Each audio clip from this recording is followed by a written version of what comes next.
slob, just another job, Jerry-O. Oh my god, get the stupid epic achievement thing off of the goddarn screen. Tough break. I hate it so much. I turned it off. Which is why we borrowed these bikes. I really just need to be able to turn all this stuff off. Easy. You've been acting weird. Like talking about one thing when you're obviously thinking about something else. It's not, I can't read whoever this person's name is. Or somebody says my immersion. I'm not talking about immersion here, man. I'm not talking about, I'm not the kind of guy to complain about immersion. It's, I don't want personal things showing up on the stream. Believe it or not, I go to great lengths to exclude personal details from everything I do. If you think you know the real person me, you definitely don't. I've been quite an expert at my own artifice. And I know Epic Games Store achievements are not exactly my social security number, though it just gives me this goddarn toothache sting to see a little thing jump up on the screen that I feel like I've gone to great lengths to disable. It just makes me think maybe my social security number will pop up on the screen.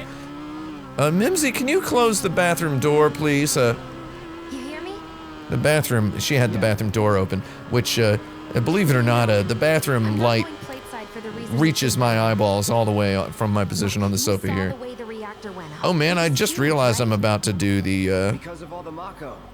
Isn't that what you I'm about to do the darned motorcycle chase in 60 FPS.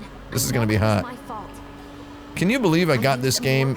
It runs at 4K 120 on this computer, and here I am just playing it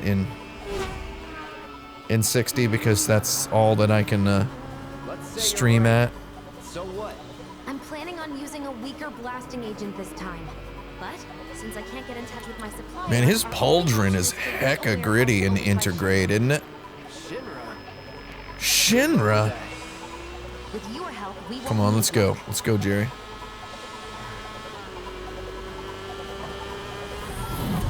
Come on, Jerry. Come on, Jerry. Here we go. Oh, this owns so hard. So far, so good. All right, here comes the hard So part. far, so Jerry. The big beats may have held up, but from this point on, we get paid by a scan. They'll come for us. Yeah, what he said. Oh man, just like that? No need to worry. They've got Cloud, remember? Hey, you. Oh do man, know this how to track fly, is right? so good. Soldiers get mandatory training. Well then, you gonna take my breath away? Make my head spin with your amazing skills? All right, can I please? Oh, I missed the ramp. We've got company. Someone's having fun. How can I not? Pursued by villains, a young couple thrust together by fate, right through the neon street night. Get off. God, so owned. I'm a buster baby. I'm a buster baby.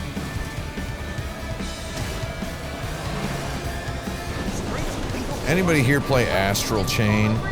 I really wish that they would just develop or release a Steam version of Astral Chain. Because I want to play Astral Chain at 60 footage. Take too much damage. Astral Chain starts with that motorcycle scene, which is just, you know, it's flashy and showy. I just want to play all the way through Astral Chain. And Wait, is it just me or did we slow down? Just you.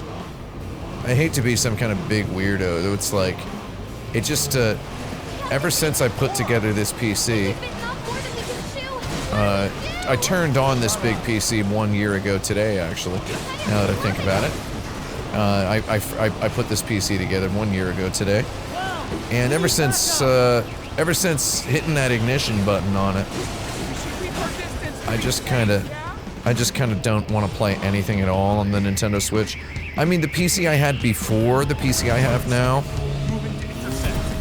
was also at least beefy enough that I felt weird playing anything not on the PC. Ooh, I got slammed. I just remember that God of War is coming out on PC next week. Anybody excited about that? God, this sucks. Are these guys harder now? What is this? This isn't working. Did they make this scene more interactive? What is this? This is not what it was like. Technique? You got a fancy name for it? Of course not.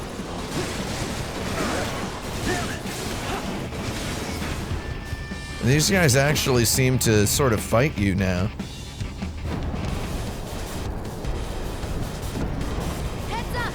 Drones! One thing after another. Come on, Wedge, gun it! I am gunning it. We're good. Nothing about this is good. You got me. Fair enough. All right then, do your thing. Pay more attention, clown! Pay more attention to what? I'm so bored. I was fixing to enjoy this, and now it's like, why don't I have my long range attack anymore?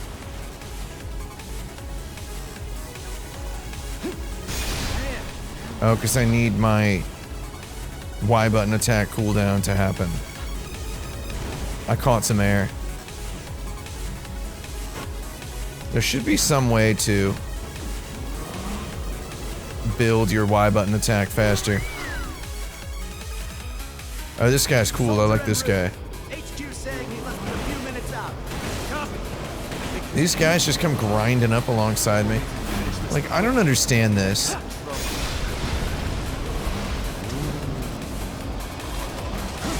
Should have brought some popcorn. Screw this!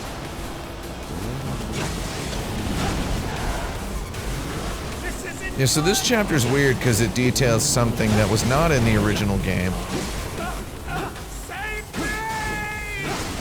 And you just kind of get to hang out with these characters who weren't as fleshed out in the original game as they are here. You learn a little bit more about Cloud. It introduces a new Shinra soldier You're part of that weed too. who we've never met in the original. Kind of makes him feel not exactly like. I mean, he doesn't feel like he's shoehorned in. It's like, oh, we could have used another character. It's good. It's fun to have another character here. The station? No, head straight for the warehouse. It's fun to have a new character. Your magical ride is almost at an end. Why are you talking like we're not here? Because you're not. Clearly we are. I just want to knock Biggs and Wedge off of their vehicle. Not over yet. Clown! Little help! And by the end of the game, the first time, I'd gotten like genuinely good at this stupid motorcycle game. Which is really a shame, That's up. because it is kind of just a baby action game. Oh, I didn't get him 100% kill rate. Ah, man. This sucks. I don't have enough HP to completely obliterate this guy. This guy rules, though.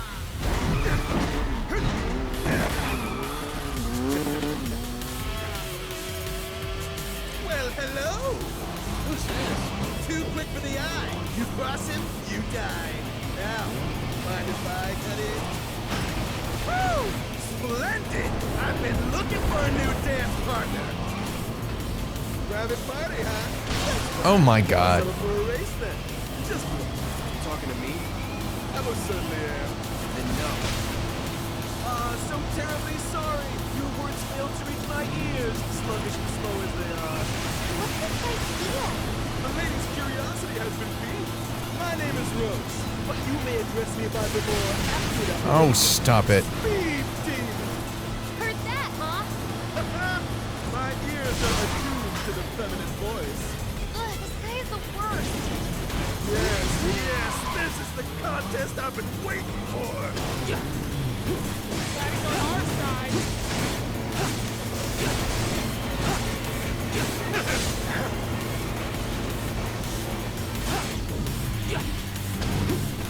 You know you love it too.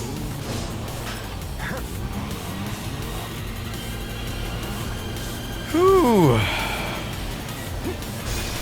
fiery gift for you. Oh my god. For you. Bring it. I'm gonna die. Can't take them by ourselves. Really?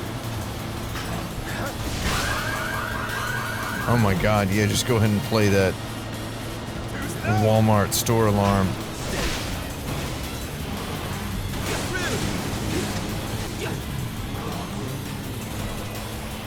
I feel like the gas and the brake don't have any degree of I mean, they're so low reactivity. I feel like this could have used. I mean, What is he up to now? this is kind of like, you know, Not bad. nitpicking this part of the game is a little unfair For your mouth. because this isn't What cannot simply ride? the motorcycle chase in Final Fantasy VII Original was one of those things where you were just freaked out that it existed at all. I'm gonna die. You were just freaked out that it existed at all We need help, please. in the original. You don't need help. I need help, dude. I'm the one who's gonna die here. You guys aren't doing god darn nothing.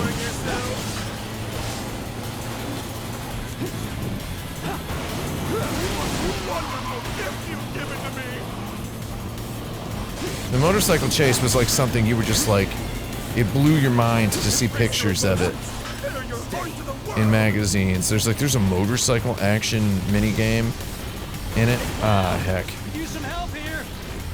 Wedge, stop asking me for help and you start helping me, please.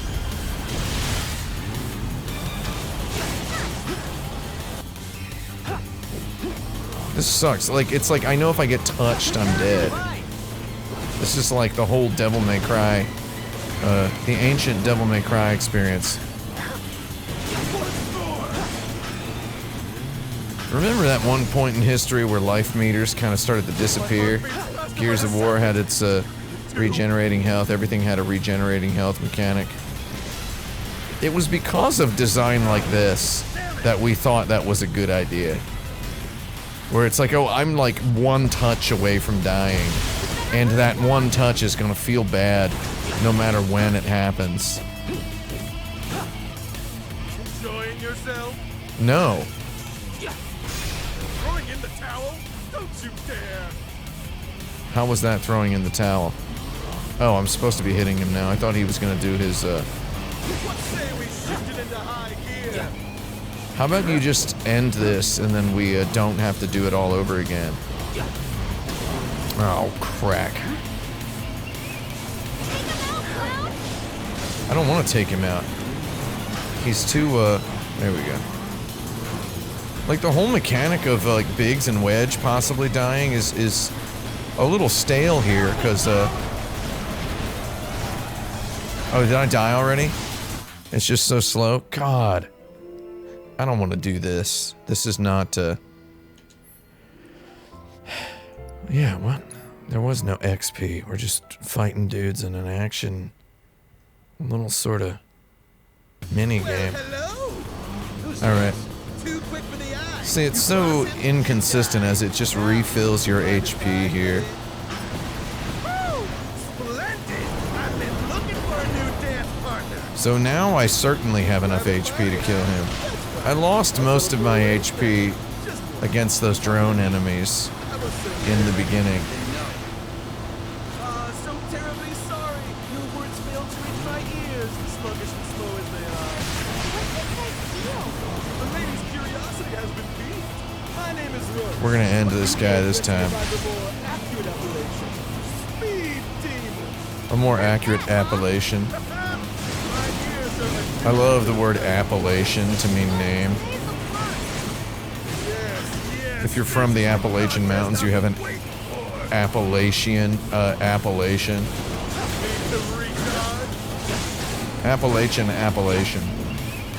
It really looks like you should die when you hit that concrete abutment there. Though you don't. But did that not hit him? I'm gonna only hit him with my long range attacks when I have a Y button charge done. I feel like his little sonic burst gust attack here, where he does the 5 blasts. In the original, the last one used to like home in on you. I feel like in Intergrade they tuned it down to make it a little easier. I'm gonna blast you and hit you. Oh, crack.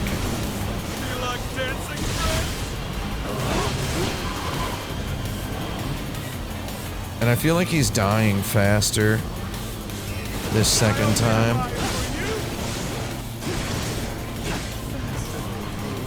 What is he up to now? Same shit. I feel like the more goblinized you become by this game's battle system, the more unbearable it is to play something like this. Oh, I was about to hit my boys. Yeah, leave my boys alone. Come on, leave them out of this. They're just a couple weirdos. They fell out of a Contra game. I don't know.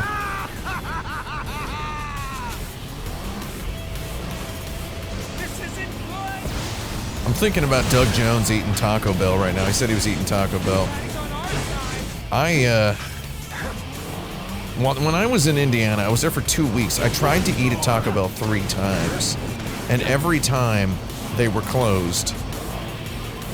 At like 8 p.m. one time, at midnight another time. You know, to be fair, it was midnight. And then at like 9 p.m. the other time. And each time I ordered online, said they were open, drove up, it said go to the drive-thru to get your order. And I go up to the drive-thru and I go, hello? And they go, hello, welcome to Taco Bell. And I go, I made an order online for Tim. And they go, immediately, this is no joke, oh, we're closed. Just like that, just we're closed. Very strange. I do not think they were actually... Oh my god, did I seriously just fire off the spinning slash at an absolutely wasteful time? Yeah, why don't you shift it into high gear? Just start hitting. You just stay there, and we can finish this whole thing like this.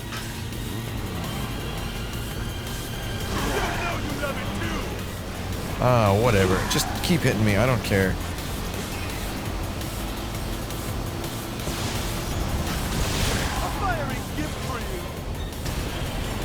See, like I'm pressing the brake and I'm not slowing down.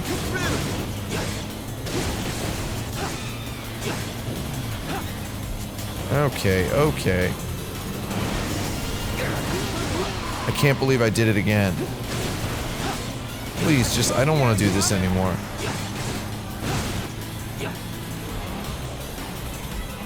He's dead, okay. That sure was fun, wasn't it? Oh, of course they gave me my money back from Taco Bell. I mean, duh. They were like, it was just so weird. They're just like, we're closed. And it's like, I made an order and it told me to go pick it up. And there's a person who said literally, hello, welcome to Taco Bell. And the app said, go to the window and say you made an order online. It's like, was the app daring me? Was it some kind of like in joke? Come on, let's push it past the red line. Jesse, take And then one time they said, if you want, you can make an order at DoorDash. We're accepting orders from DoorDash. And I was like, okay. And I went and sat in the parking lot and made a DoorDash order. And then I drove through and they said, sorry, we're closed. And I was like, I was just here. And it's, you know what? If I were at that Taco Bell, if I were an employee of that Taco Bell, I'd do the same goddarn thing. Maybe next time we can keep it just between the two of us. I begrudge not the employees what told me the store was closed. I begrudge only the fact I didn't eat no Taco Bell. I really wanted some, dude. Me was hungry. We did it! Go team! Don't get too excited. I begrudge primarily the fact that I wanted some Taco Bell. That's all I wanted. Just so everyone's clear, I'm sure there's at least 1 or 2 exhausting people in the chat who say I'm being unfair to the fast food workers. No, I'm great at driving. I'm just saying it's hilarious that I made the order the way they told me to, and then when I drove through, they said they were closed, and it was like 9:14 p.m. and there was like a huge line of cars in front of me that I had to wait in, and there were several more cars behind me. I just think that's really funny. It's genuinely hilarious. Genuinely hilarious. Oh, would you look at that? And man, I just really wanted to eat some Taco Bell, and I'm like, I'm not gonna eat Taco Bell in New York City, because I don't participate in, I don't normally eat unhealthy food here. We'll go on foot from here. Don't want to draw too much attention to ourselves.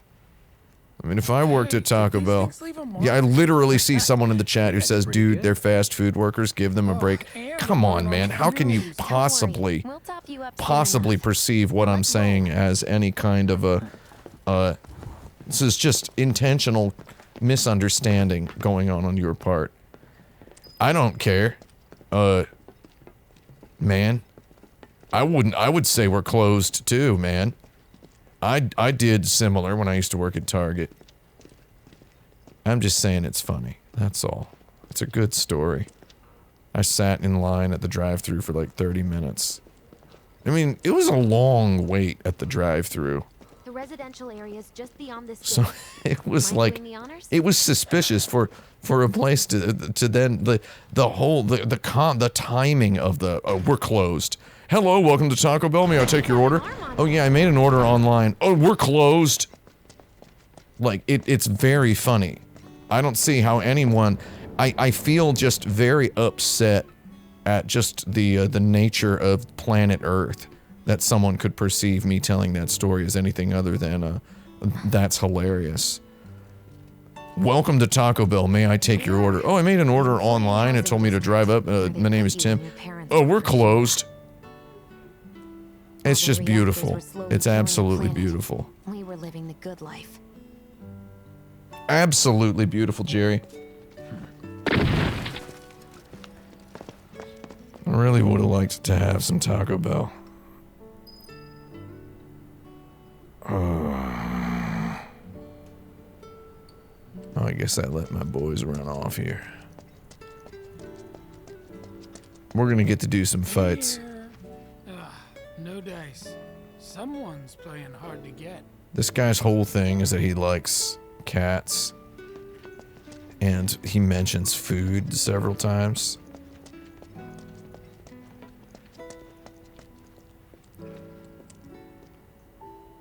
God, I love this awful graphic design. Living off 3 or 4 times what I do. Hey, that's that same font, the same font that they use in the Final Fantasy VII Pixel remasters. That English font. You see that? The now recruiting one? that obsessively awful font.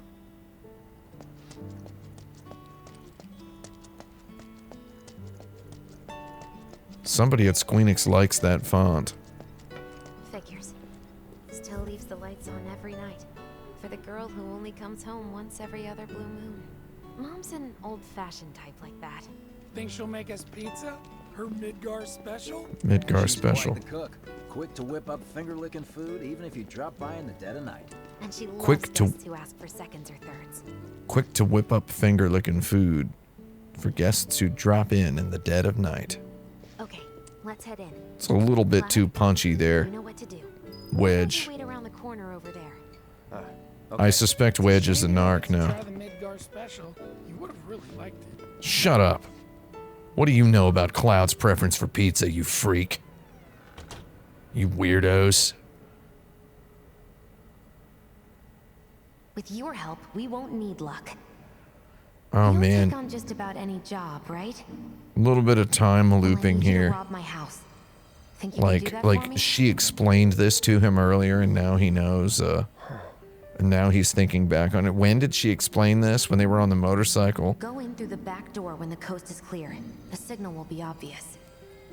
There's too many cats in this game. That's just getting kind of pornographic now. It's too many. Once the lights come on, it's go time.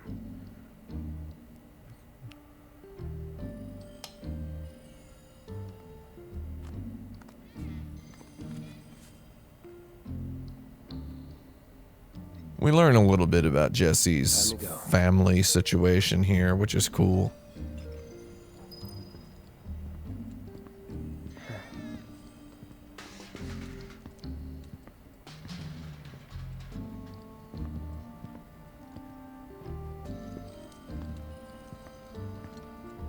Cloud is only willing to walk at Gears of War cutscene speed here. I don't mind being forced to walk at a slow speed as long as it's dramatically Don't take the appropriate. one in front of you. You want the room on the right. That's where you'll find it. That nice shoe rack. We had one sort of like this in our Brooklyn apartment. Almost exactly like this, actually. This is, it's interesting to see that this is not a 100% Japanese style house. A Japanese house would have a genkan with a little raised, it would be a little lowered, and then the floor would be raised up by about 2 inches. So having this little shoe rack is important for a genkan. It would be like right to the, maybe this part of the umbrella box, the umbrella stand is kind of in the place where it would, not in the place where it would be in a Japanese apartment either. It would be probably up here to the left, and then you'd have your shoes here in this room to the right, and your shoe box, and then you'd pop up in. And normally there wouldn't be this much wall space. I don't know what exactly kind of house they were trying to make. I point this out because a lot of the interiors in Midgar, in the Final Fantasy VII Remake, do feel very much like Japanese Sorry about dropping in like this again. This will Tokyo always be interiors. So, So Jesse's house is interestingly Western styled. It feels kind of like the sort of house you'd find in Chiba, though the lack of a Japanese style genkan kind of feels like they're definitely very much trying to make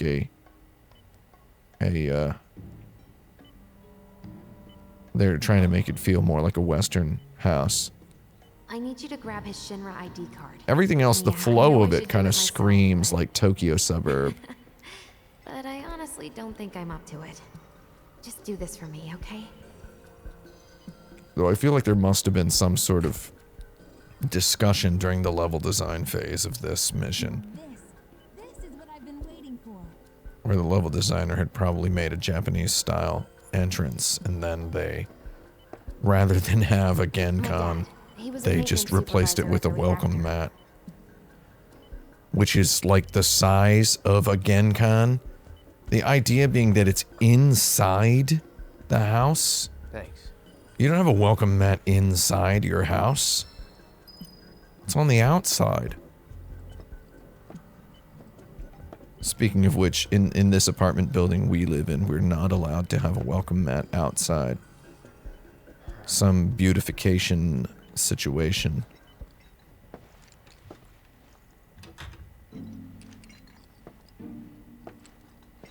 So here we go. There's the welcome. Again, inside the door. It's just like anybody in the chat who's following this. I just assume everybody's in the chat still talking about Taco Bell. It's hard for me to look at the chat on my phone. I have to like lift my glasses up to see it.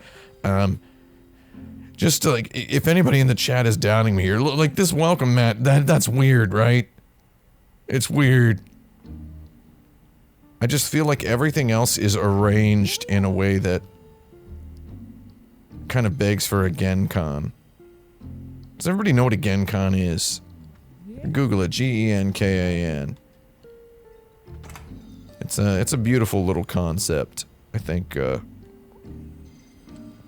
it's largely responsible for the continued sparkling cleanliness of Japanese apartment interiors. House interiors throughout Asia continue to be sparklingly clean because of the structure known as a genkan. When are you going to give up on the gold saucer? How long has it been since you Yes, yes, okay, I see a pearl, a rose. This is great, it differentiates between outside and inside. Exactly, exactly. It's a little sliver, basically the way I always think of it is a sliver of the outside world that exists on the inside of your apartment. You know, I'd really It's an love to stay in airlock. chat, basically. We gotta go. So soon? If you're a single individual and you live in an apartment by yourself and you... Okay, please be quiet. I'm trying to talk about Sure, I can't tempt you about with some Japanese more? apartment Maybe just a layouts couple and floor slices plans of right this now. Wedge. Wedge? I'm doing it for you guys. You don't want me going to work. His on name an should be empty Biggs, stomach. right? Shouldn't we all just agree his name should be... His name should be Biggs. The other guy should be Wedge. Option is to loot a warehouse owned by Shinra. Hey So there. yeah, the fact that a Genkan is a little sliver of the outside where you can put your shoes on safely. If you're, like I said, if you're a single person, you're not going to put your shoes in the shoe closet. You're just going to have them sitting in the Genkan. I'm gonna use this to sneak into the 7-6 annex. You only use the shoe closet if you're like a family of 4 Let's get to it. and Sorry, but you're everybody staying has like outside. a pair Only of I rain know what boots to or steal from whatever. where, so it's gotta be me who goes in. So, we came all this way just to eat pizza?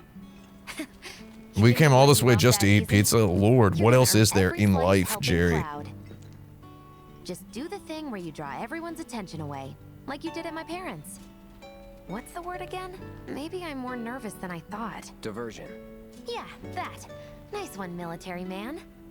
So what? Does this mean we're gonna ask some Shinra folks out to dinner? Mm-hmm.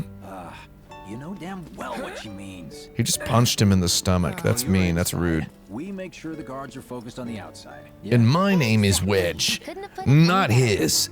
When you see My a name is gorilla, Wedge and that's your he's cue. Biggs. Rush the front gates and make for the warehouse plaza.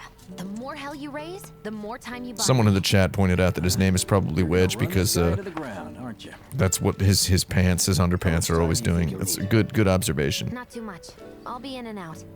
I'll send up another flare. Saying when he's I'm got a done. wedgie. We rendezvous in the vacant lot up ahead. It's pronounced How are we Rendezvous. supposed to get back to the slums? Wait for the first train? No, I want to be back before that. We're gonna parachute. Don't worry, I have something worked out. Now, let's get this done. So weird to see this in 60 FPS. Well, that diversion's not gonna create itself. Diversion? Jesse's dad was in there, right? Yeah. He was dead as What was heck. thinking. Happened while Jesse was doing a show with the Gold Saucer. What do you care? No. I want to hear it. Jesse always wanted to be an actress. Worked her ass off. I like how they see another cool thing, the fan service. Top billing. They're Thrill. And then they're just dropping the names of locations from later in the game. Accident. You hear people talking about the war with Wu Tai. and in the worst possible place, Mako's storage. Lay there half a day before someone found him. You hear them talk about Jessie being in an actress at a show at the Gold Saucer. That's what got her into planetology. And led her to seek out Avalanche. How far we've come. Jesse's got a theory about it. Thinks her dad's spirit is stuck now, between his body and the heart of the planet. Oh, So if interesting. we don't shut down the reactors soon, You'll get caught up in the flow and poof. What's so funny? Just that I understand how you feel. Unlike most of the time. I see. This dialogue also foreshadows a couple of it foreshadows a couple of things. The original Final Fantasy VII, for those who have played it or haven't, it leaves a lot of stuff ambiguous as it It's not something crashes toward its conclusion. Hell no. Oh, don't tell Jesse about this little chat, okay? So they're foreshadowing a couple things. A lot of people have a lot of theories about what's going on at the end of Final Fantasy VII serious, Cloud, she'll original. beat the shit out of us. Not my problem. There's just a whole lot of it seems as though a whole lot of nonsense Jesse was talking about. is happening. We rendezvous here when we've got what we came for. I told you all it's pronounced Rendezvous. Let's go take a look down this street now. I like this street. I like these hideous flat-topped beetles. Is there any items? Me get item. Me get item. Hold on. I want to see if me get item. Crike. You know what? Forget this. Is that Shinra Tower? Well, this is good footy. Does everybody like this footy? This is clean footy. Clean footy, Jerry. Jerry McFooty, that's my name. Gotta stay hidden. Wait for the signal. It's so quiet. Just need to get past this gate. Wait, Me kill? where are the guards?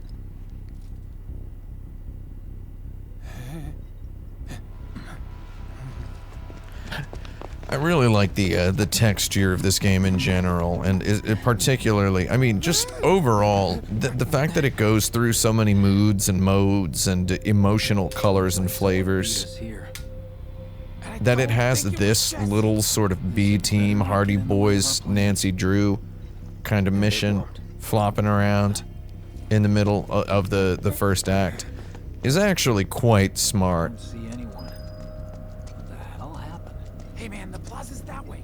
Warehouses are further in. Jesse's supposed to be circling around from the back, right?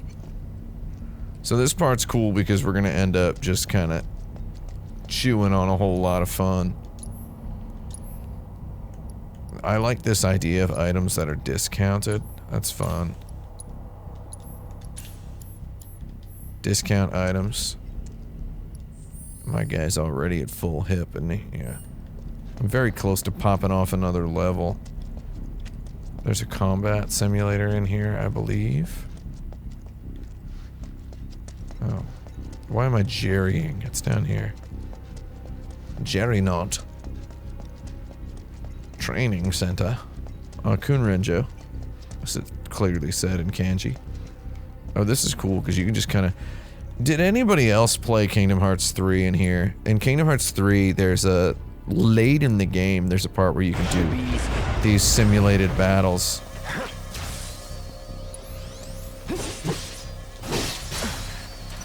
Steady.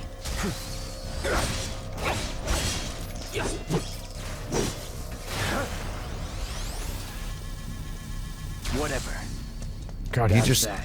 Dude just straight up said whatever. Not bad. 17 XP training bonus gained. We're gonna... Let's wait, what's my pop off here?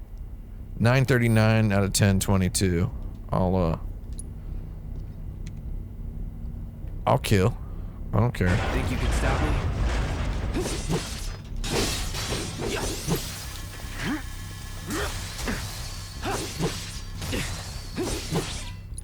That'll do.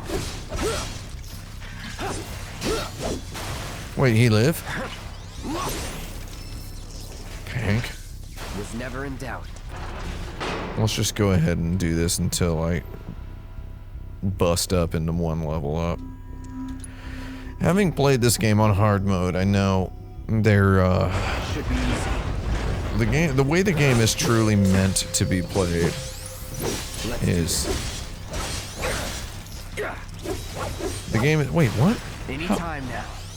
How this guy live? Okay, me done leveled up. That's good. It's over. Enough. I think that's all we need. This combat simulator sucks, Jerry Bone. Let's see. I don't have any kind of upgrade available, do I?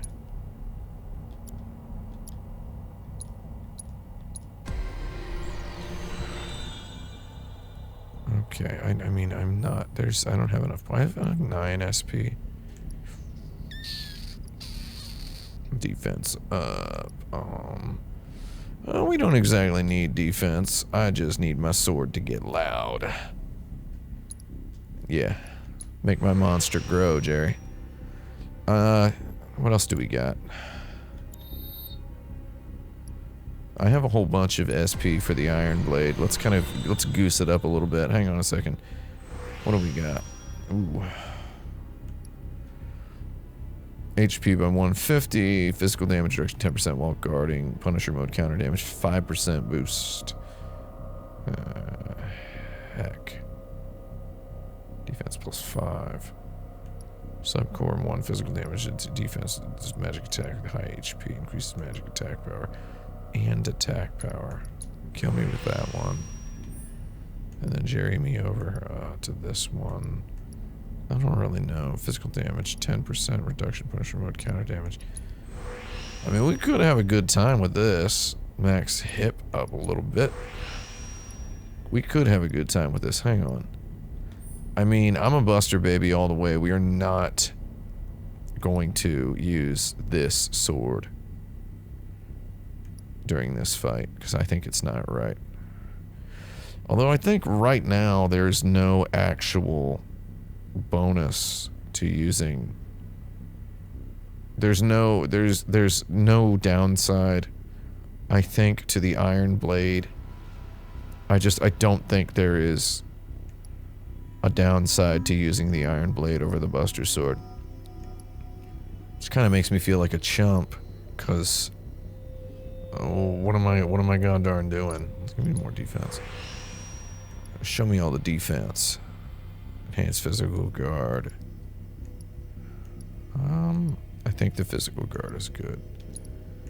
I mean, basically I'm just buying all these things and everything I can afford. Let's see, so I do have more attack power now with the Buster Boy, right? I think so. I'm just gonna try one more, just see how it looks. How do you like the feel of that sword, Cloud? This'll be quick. Will it be quick? It's over. Why did you seriously just jerry me with that blade? I mean, that ray? Get ready. Hit me. I see you. Okay, so he can't do a Punisher counter, Was never in doubt. I mean, I wasn't either, to be perfectly honest. We got him on level 13 here. We're not gonna... You could just sit here and grind your way all the way up. The reason I asked about Kingdom Hearts 3 a minute ago is in Kingdom Hearts 3, you could just... Like, if you got to the final set of battles slightly under-leveled, you could just monster your way through a couple of training simulator battles, and you gained levels so fast in that, like, Kingdom Hearts Dark Dimension or whatever it is. And then it's just so easy.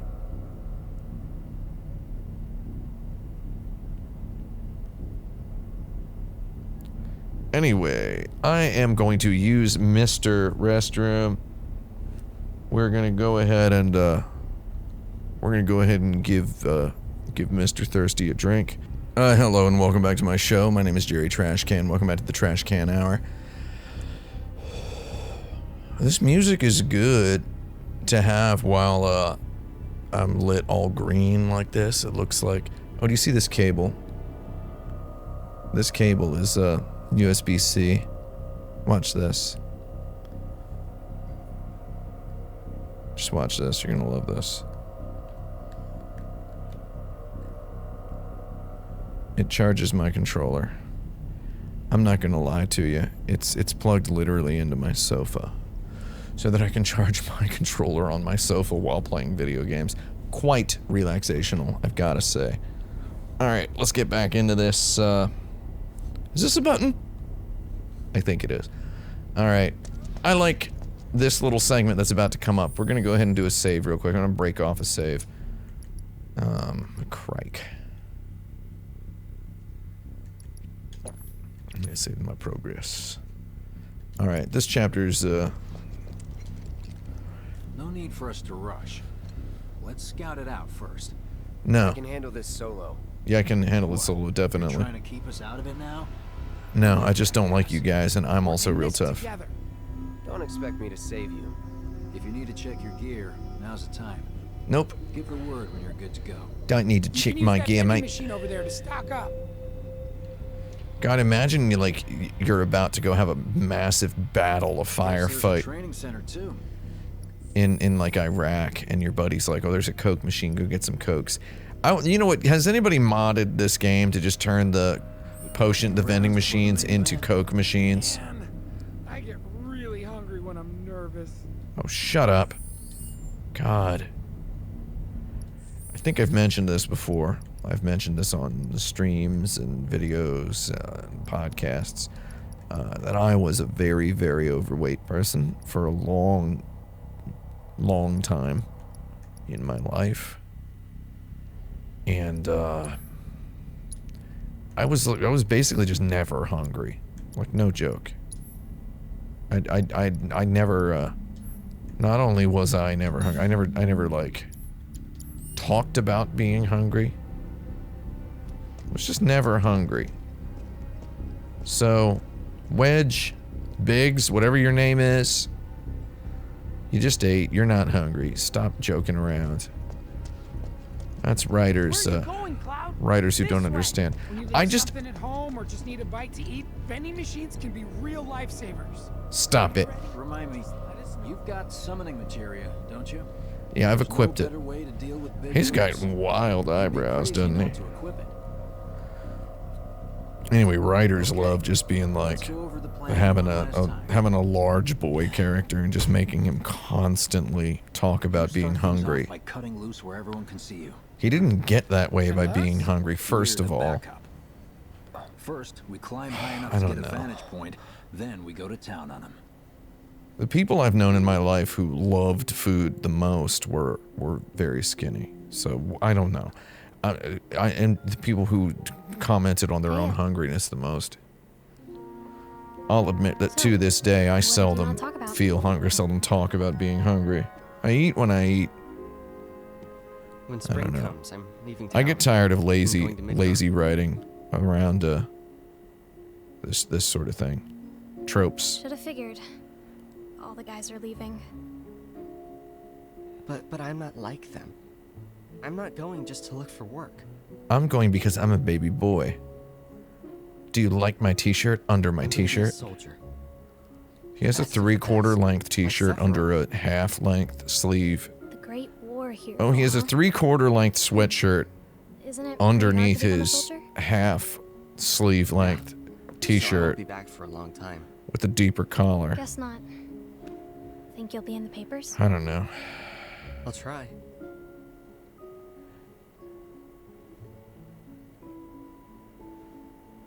Just promise me one thing. They promise you When what? you're older and you're a famous soldier, if I'm ever trapped or in trouble, promise you'll come and save me. All right. Huh? That's what heroes do. If I'm ever trapped or in trouble, promise me you'll cut off that ponytail. Come on, promise me. With a pair of kitchen scissors, please. Fine. I promise. You promise what? I promise to go to the barber. No, I told you do it yourself. Is it one shirt or is it two shirts? I don't know. It definitely looks like what somebody's mom would buy him in like 1994. A big shirt and a larger shirt. And the larger shirt has a higher collar. I know we have to think big if we're going to make a difference. Think big? Are you talking about Biggs or Wedge there? I like which one up? I just... Saying we have to be hungry all the time? Trapped.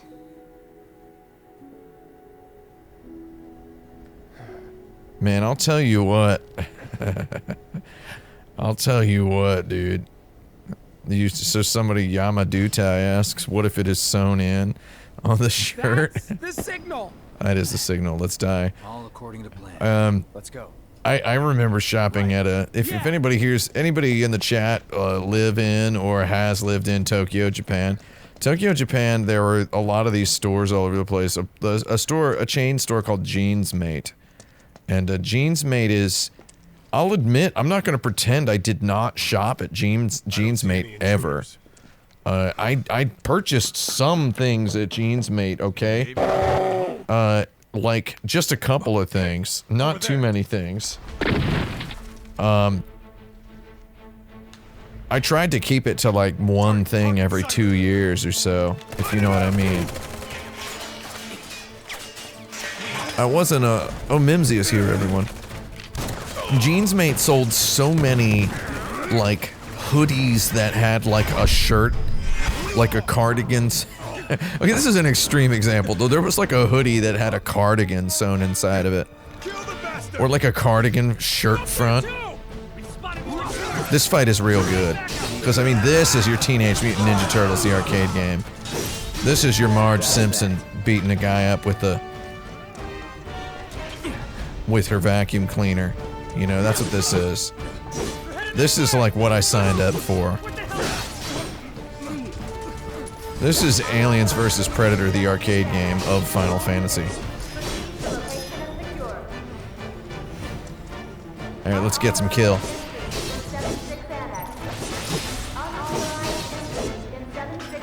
God, that sucked. Oh my god, did he just like whiff the first triple slash shot? Oh my god, I was in the middle of a slash when that little cutscene popped off. All I want in my life is to play Final Fantasy XIV. That's all I want. And I'm just like, I just love battles, and I love seeing that stream of stuff going by on the side of the screen. As long as I can make the font legible from this particular sofa distance, I think I'll have a good time. Oh, that guy with the shield? Perhaps the gentleman would enjoy a shock. No! I'm waiting. Man, I wanted to put thunder on my... Got it? I wanted to put thunder on my... All right. shortcut. But they won't let you change your shortcuts. They will not let you configure your shortcuts. Get ready. Okay, forget this guy. I don't care. They will not let you configure your shortcuts mid-battle, which is like the trashiest thing. Goodbye. Like, man, that really sucks. That I can't do... I can't, It almost makes me wanna... Hold on. Wait, is the checkpoint... Oh, wait, I can't, like, load?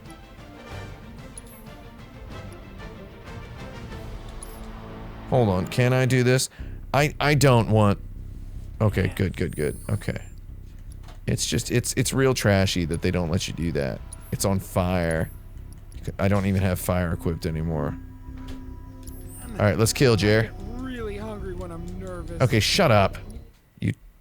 Oh my god. Remind me, you've got He's just there talking about... summoning materia. There's no better way. Guys over there just talking about vending machines. Let's go. Skip it. Alright, let's get back in there. I just want to be able to cast my spell. That's the signal. Yeah, it is. Let's go. All according to plan. Yeah, I'm just gonna run in there. I don't care about you guys. Yeah. I'll slow down to let them get to their appointed places. You guys are slow, dude. Oh, I went too fast. Well, see you Jerry's later.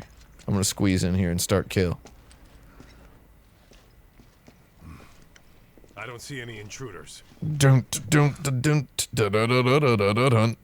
Okay, just skip it. Alright, Jerry. Let's go, Jerry. Man, those Jerrys flopped.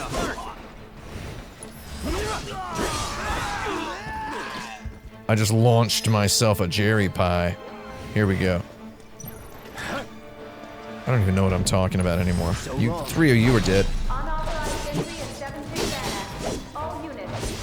All idiots, please report to duty. Excuse me? You want to be my Jerry boy? Let's go. You Jerry as well? God, these guys suck. These guys are suck. Ah, only 2 enemies? What a waste of a trip. Oh, I obtained a grenade, everybody, don't worry. Don't worry, we've got a grenade.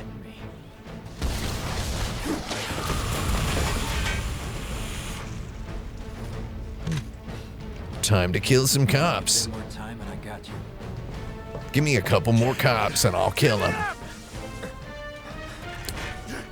Somebody once told me that the only good cop is a dead cop. And I don't think that's true.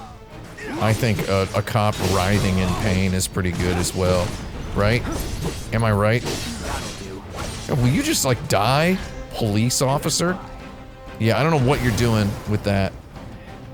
Was that a Xerox machine? What did he push off of there? Who's next? Oh, excuse me, did you gentlemen order a kill? Can I auto-berserk myself?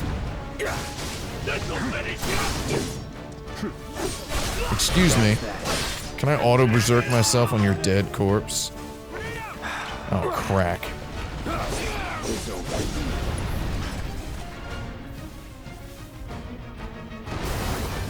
Oh, that was legit. Good work.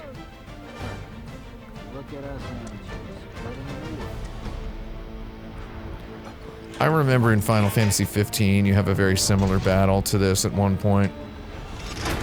This is so much cooler, though. Yeah. Let slip the dogs of war.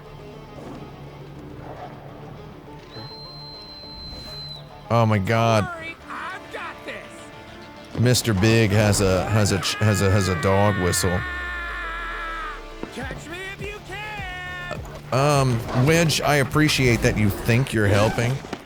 However, I could have owned all of those dogs in one maneuver. And it would have been, like, really good.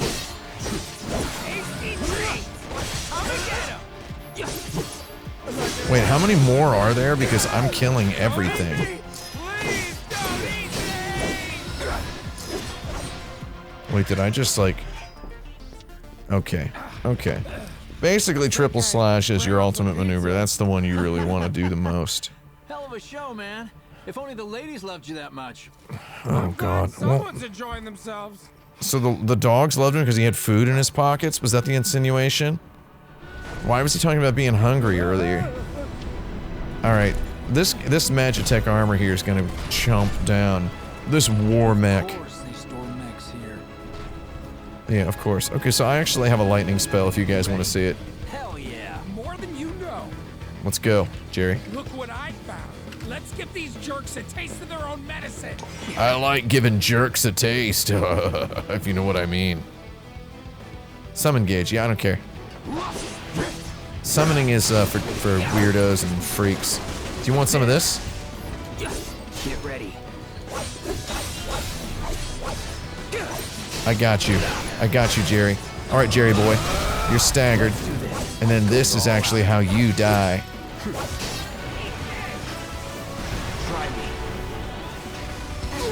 Wow, Jerry.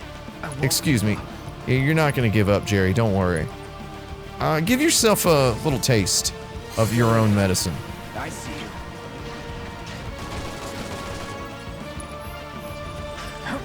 Actually, I'll go ahead and... No, wait, I don't want to do that. Oh, insufficient ATIB. I get you. I'm waiting.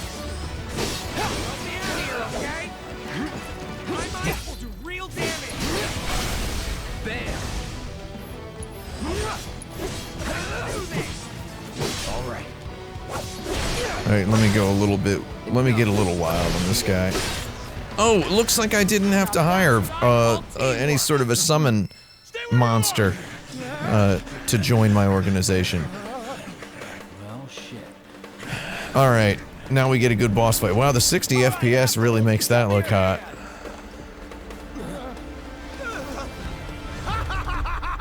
Oh, I like this guy.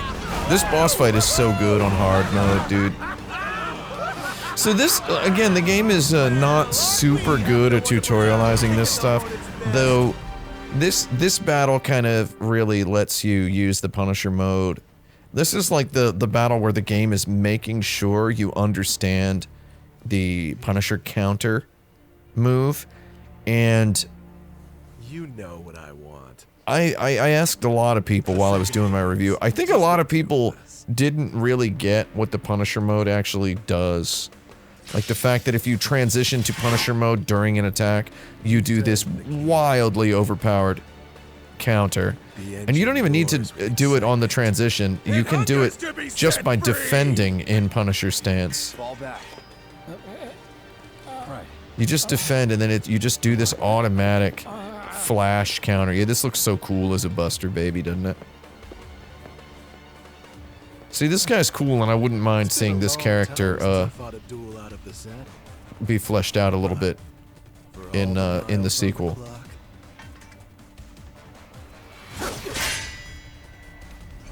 Good shot, 60 fips, looked good there. I'm just as fast as I ever was. He's the speed demon. Love that he heals me. Oh, it resets my limit break. Get ready. There we go. There's a...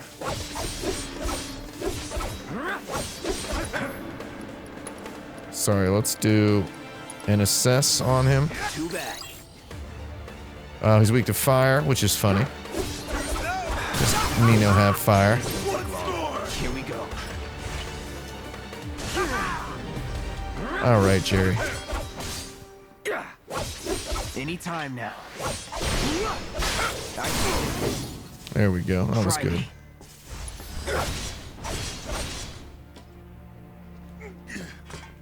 Come on, buddy.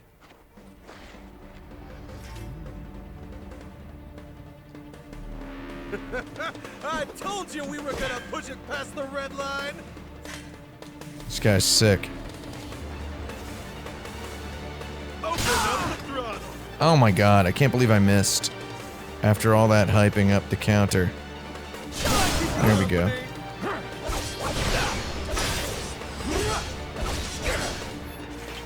It's a blink of an eye. Anytime. Ah, I meant to hit him with the... God darn it. Kinda wanna do this again. I meant to hit him with the... Steady. Open up the throttle. Come on, buddy. Let's go. Come get me, jerkweed. Shall I keep you company?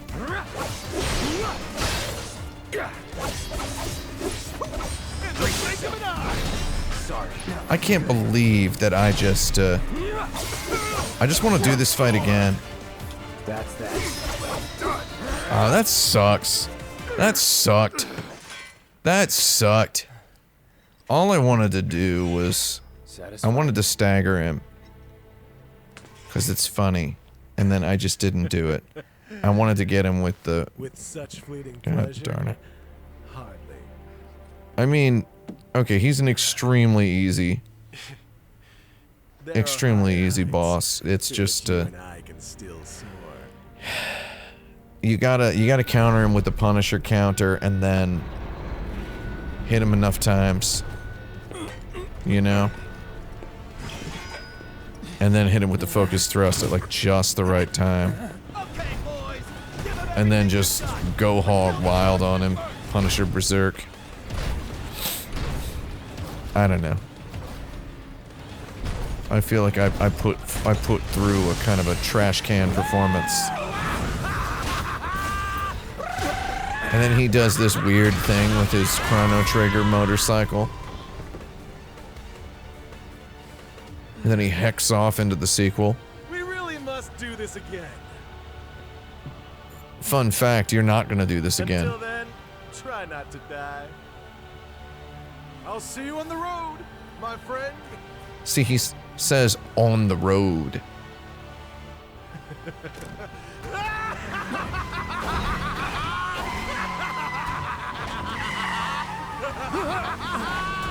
Alright, this is getting a little silly. Why don't you get out of here now? So you don't see him again at all in this entire game. Sorry if anybody has gotten exactly this far in the game and that considers that a spoiler. You just never see him again. He never comes back. Which I guess is neat because it's actually... You know, given that this game took so many years to make, people were begging for it for so long, and then it got announced, and then it fell off the radar, and then it got teased, and then it took a long time, and then it got delayed. It took a long time for this game to actually come out. It took a longer time for it to even be real. So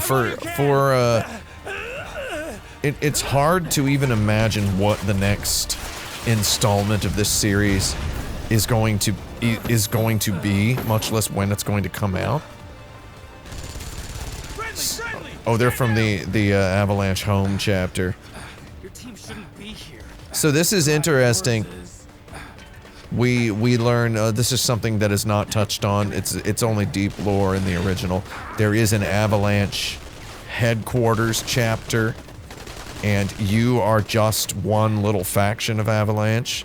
Wedge will be fine. Barrett is kind of a bit of a rogue within the organization. He's not exactly so he explains this here. To the party, another Avalanche cell.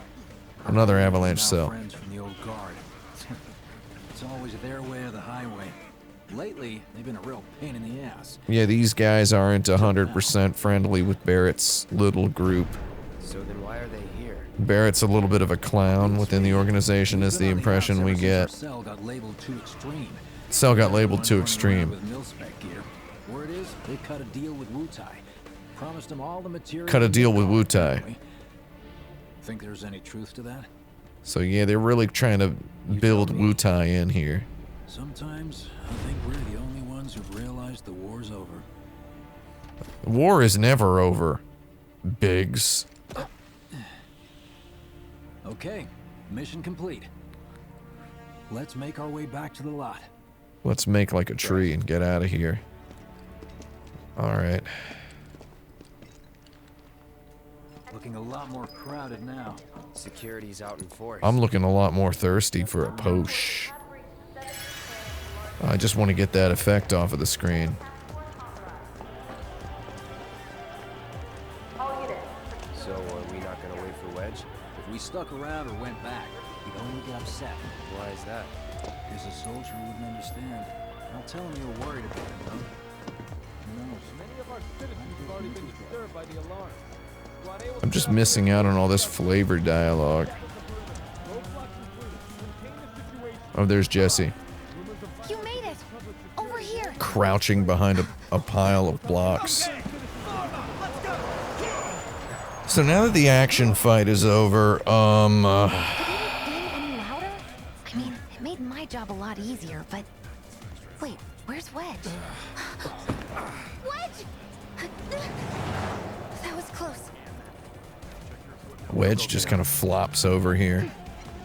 So the action is over and we're now just gonna enjoy a slow AAA prestige game excursion walk back to our home sector. Come on. Here's the little comedy scene where Wedge got his butt bit. You get hit? Just swinged, I think. Oh, shot! Really? Let me see. Just rips his overalls off. That's... wow. You guys are the worst. Huh? Your ass is fine. Maybe singed, but the only casualty is your underwear. This is like a bruise or a mild burn at worst. My God, slaps him on the butt. Because it's just not... Now that was a gunshot. It's not funny enough for a guy to be overweight and constantly talking about being hungry. That's the first thing to make Cloud laugh. Is a man of larger torso size than himself getting his butt smacked by a hot lady from a non-existent Contra game. First thing to make Cloud look like he's enjoying himself. How do we get back to the slums? The slow melting of Cloud's ice heart is one of the fun little narrative threads of Final Fantasy VII. And to see it spelled out so lavishly in this remake is very nice. They really go to great lengths. I explored this in my review. I talked about how the post-battle text, not the text, the post-battle voice chats between the party members. You hear Barrett and Cloud become slightly more friendly with each other. Early in the game, Barrett's telling Cloud, you know, don't be a jerk or whatever after a battle. Okay, maybe that's not an exact quote, that's a paraphrase. And then later, he's, Cloud's like, good work, and Barrett's like, whatever. And then later in the game, Cloud's like, that was great. And Barrett's like, yeah, you too, dude. I mean, that's character development, Jerry. And this is it. Yeah, me too. For your dad's sake. Hey, what the hell, man? Huh? Sorry. I have to interrupt this excellent run so I can get some trinks. Cloud said that? Sure did. Trinky. Isn't that right? Give me them trinkets. Well, okay then. Oh, feed me trinkets, video game. Man, they just put a materia here, and it's like a revival materia. This is like a materia you would be an absolute fool to miss. If you missed that materia right there, you messed up, dude. You messed up if you missed that. If you miss that, you mess up. Those do not grow on trees, and they're very helpful once the game starts to get tough. So we have had, so far, it's worth pointing out, in this game we have had, so far, 0 scenes that feel, I mean, I don't want to get, I'm getting dangerously close to being one of those guys on Reddit who talks about what is or is not a $60 game. Though we've had nothing yet in the game that is that's like a real part of the game. This has all just been intro, tutorial, and in the case of a lot of what goes on in this mission, for lack of a better word, fluff. We've had a lot of fluff here. So we had Cloud alone for part of Chapter 1, then we had Cloud and Barrett. We introduced a long-range character. We learned to enjoy Cloud's sword, we learned what ATB is, then we had a long-range character, and we learned about switching characters mid-battle. We learned about magic, pressuring, staggering. We had a very long boss fight. Swing by my place after, so I can pay you in full. Oh my god. Jesse, you jerk.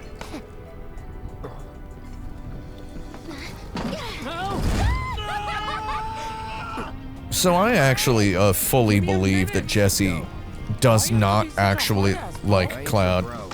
That when Biggs Wedge tells her later, or tells Cloud later that Jesse's just a tease and a flirt because it's funny to her, I honestly, I think he's not just saying that because he's the unpopular guy. I think Jesse really is just completely messing with Cloud. She is not, in any way, what's the word kids use? Horny? She's not that at all. I honestly think she is just messing with him. I honestly think it. Just got hurt. You did enough. You took one for the team. You took one for the team. Be proud. Man, Cloud is like such like a, he's like not your typical shonen anime guy. We're flying high these days. Now, more than ever. Now more than ever, Mountain Dew. It sounds like the end of a commercial. That seems like we're flying high these days. What was I saying? I was laying out the tutorial progression of the game. Chapter 2 just soaks you. You just take a soak in the bathtub of the world, and you have a couple battles where you feel the game kind of gooses you up, makes you feel like a hard butt, right? Where you get to just mess around with Cloud. That's why the loading time was so fast. I couldn't flip between tooltips. I couldn't tip flip. Chapter 3 gives you a couple of really fluffy little side quests. Lets you engage more deeply with the metagame systems, tutorializes the equipment upgrades, weapon shopping, Cut that out. materia upgrading, Chadleyisms. You have a couple weird little optional battles, and you learn Tifa, who's your ultra... I guess. Tifa is a very interesting character, because every character in the game aside from Cloud is at least partially a specialist character. Every character except from Cloud is sort of a hybridized specialist something else. Tifa's a specialist close range. Barrett is a specialist long range. Well, this is Big's place. I guess he hasn't made it home yet. And instead of being the type of specialist who will, for example, buff teammates, what they'll do is kind of sideways unbuff enemies. Tifa can crank up stagger damage percentage. Let's head on over to Jesse's. So basically, the way they're structuring this game is they're just teaching you about they let you be a party of two with two separate specialist characters. Men are not allowed inside. And then they give you this trying to make it big on stage this fluff, story heavy, fan servicey fleshing out chapter. This whole chapter 4 just fleshes out lore that lovers of the original game were just, they were bathing in it. They were taking a bath And one more thing. on this lore. It's all a game to her. Don't fall for it. It's all a game, don't fall for it. This is what he says, the warning he gives. Life's a stage and loves to play. I really do think, I think he's onto something there. I do believe that Guys aren't allowed, remember? Jesse's just being a jerkweed.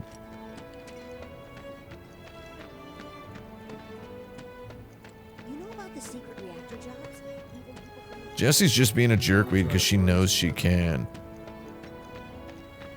She doesn't like Cloud, she just wishes he was dead.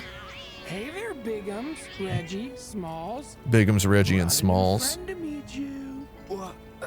These little guys are. I wonder whose idea it was to trickle down some sort of hip-hopology into this. Thanks for seeing me home. Really sorry about Whose that. idea was that? The localizers, the translators, the writers, or was it the voice actor named the kittens? He's a big softy. It's okay. I suppose I would need to. Good job, guys. Great I suppose I would need to play the game in Aw, I missed the, you too. Oh, in Japanese So tough. to know the names of the cats. I really should. You know, I really probably should try to figure out what those cats' names are in Japanese. Could we just load the beginning of the chapter? No, I probably can't. Ah, crack. I could load the autosave. Do we want to know what the cats' names are? I'll do it. I don't care. I legit don't care. Let's do it. Unless somebody knows off the top of their head. Does somebody know?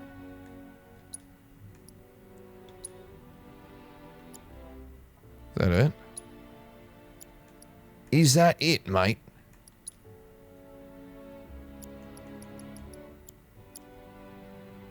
We're gonna do this. Wait, did I successfully do it? Okay, it's language Japanese. This is the voice dialogue. Okay. Please restart the game after changing languages. Are you jacking with me? Do I seriously have to do that? Glad we no longer have a rat problem, right? Who else is glad we no longer have a rat problem?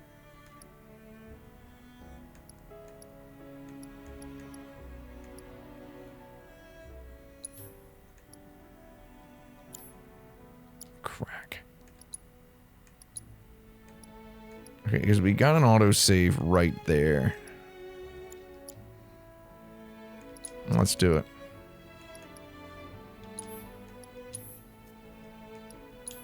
Alright, let's see if we can get these cats' names. We're gonna do this. Okay, last checkpoint. Yeah, that's good.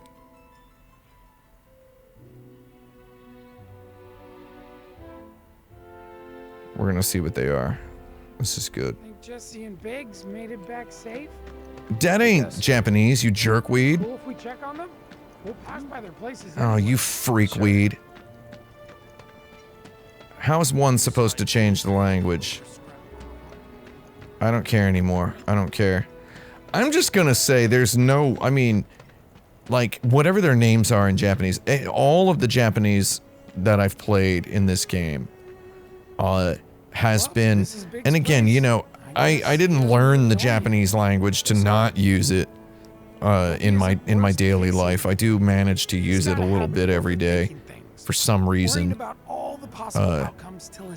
I'll tell you what's great is learning Japanese and then realizing that I can just buy all the Persona games on Yahoo Auctions or on eBay from Japan, and then just play them in Japanese and not need a dictionary.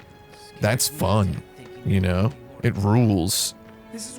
So I did have to struggle quite a bit to get there.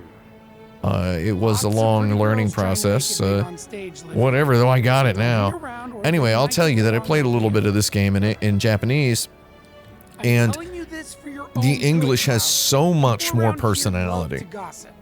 And know it's about not Jesse it's and not Avalanche? bad or weird or Nah, it's gross all good. personality They think either, she's an like an actress. old Working Designs Oh, localization. and one more thing. There's it's just It's all better. game to her. The example I Don't fall pointed for it. out in my video was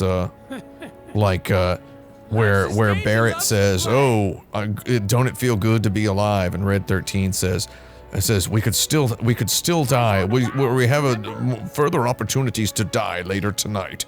Let's go. Right, whereas in Japanese Barrett says, "Good thing we didn't die," and Red 13 says, "Yes, it is good." It's like, I don't know, man.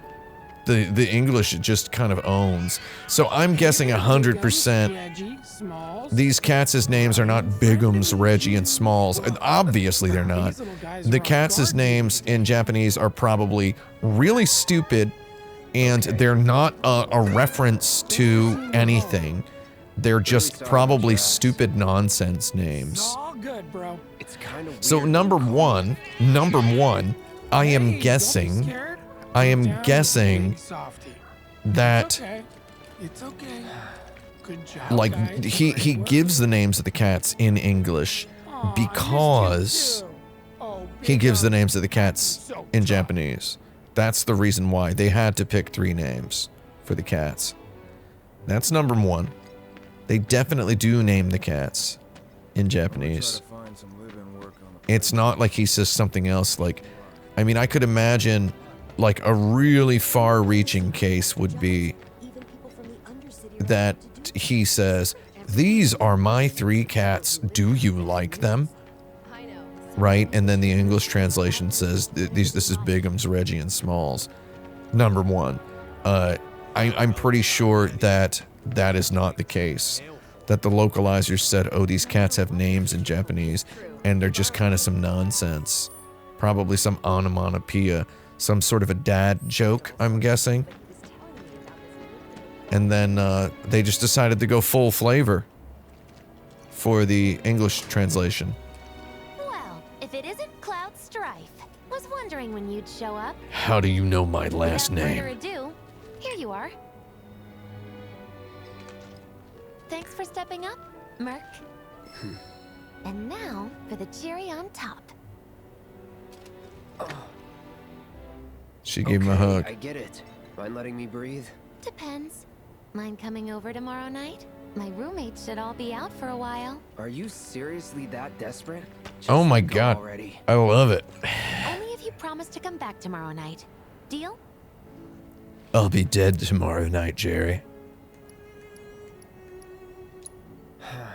Wait, I've actually never said not I'll think happening. it over. Really? You will? I'd make a mean pizza, I'll have you know. Marsh, Loosh, Black Millie, Red Shelly. I use only the best ingredients. I make a mean Sound good? pizza, I'll have you know, she says. Never heard of any of I mean, this she stuff. literally sounds like a girl You are in my so high school who adorable. You know was that? in the You Japanese just club. leave everything to me. That'll be great. Like, she reminds me, she has like extreme 1990s in the Japanese club at high school. Like, Psych. oh, there's the psych. The psych is wild that she says psych. Bad Can idea. I just come in now? Bad idea. I love how the typical player is gonna be like, yeah, Jesse's cool. I'd go hang out in her house. And then Cloud just doesn't want to do it. Bad idea. The classic, the video game character having a mind of his own sort of situation. Did he say scares me to death thinking there might be more to Kai? The Johnny Depp movie? Oh, hey, Cloud. Survived the jump? Was How's he Wedge? was he sweeping out here just to try to get my attention as I walked by? That's That's weird. good to hear. Tomorrow's a really big day for all of us. When Wedge said he'd been shot, I was afraid we'd have to call off the whole damn thing. Heading topside in secret. Don't think I could have faced Barrett if something had happened. But Jessie'd been acting weird, and I knew I couldn't just ignore her. Biggs. Biggs, you need to calm down, Jerry. Right now.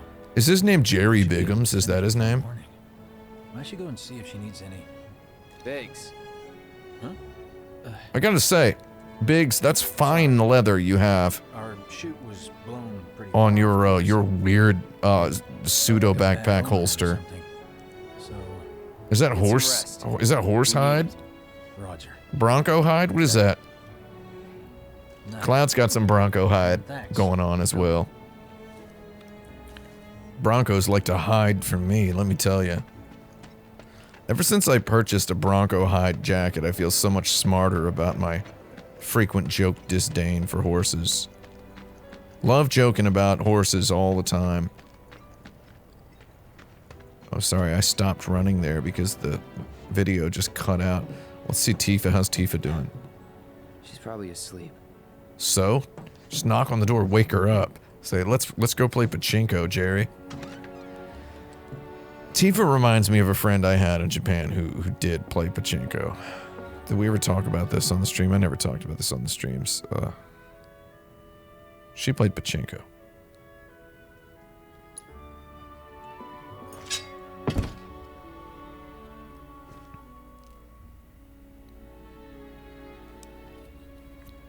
And I mean, I knew it for a fact, on good authority, that she had beat people up before with her fists. So her having playing pachinko all the time was kind of cool. Just walking.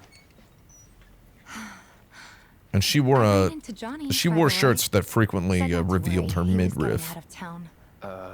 Sometimes you just gotta let everybody know you have a midriff. You weren't thinking of leaving Midgar anytime soon, were you? Well, seems this old friend of mine's in a tight spot. A long time ago I said I'd be there for her. Made a promise.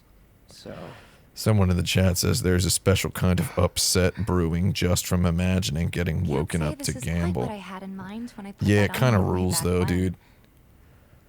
She would totally be up. She would be cool with it though. What's with you all of It would be real weird for me as Cloud to be like, I don't really want to play pachinko, but do you? And she would jump up and go, heck yeah. Maybe Marlene won't be so scared of you next Pachinko me, Jerry.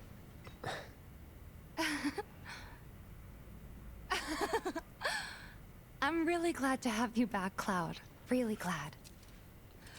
There's the stretch. Pretty late, huh? I'd like to catch up more, but we should I've really got to take a shower. Sleep, yeah? Yeah. Good night, then. See, it's weird. I feel like in real life they would just sit up and like smoke weed and watch TV in his house. I mean, I don't know. Why is there a menu? Oh, the menu button is so I can re-equip my dudes. Here, hold on. This is so stupid. I held the button down so that I can access my menu after the cutscene ends. Sleep and dream the sweetest dreams.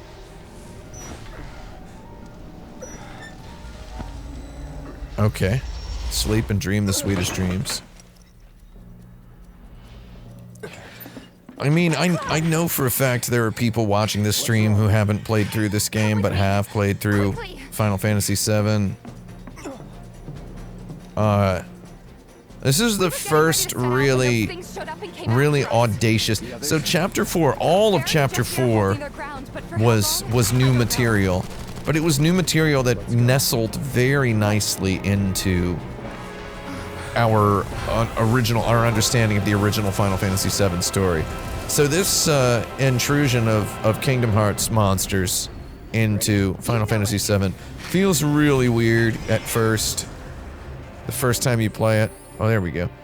I had to declare my intent to want to look at the menu. Because I took Tifo's materials.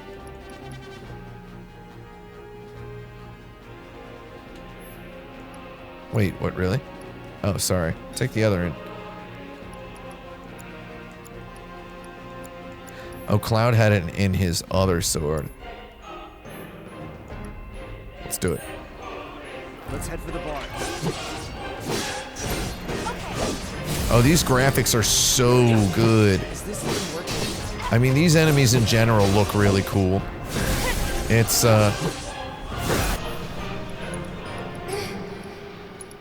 It's just the 4K 60 looks real good here. No, yeah, I just wanted to assess them just to have it.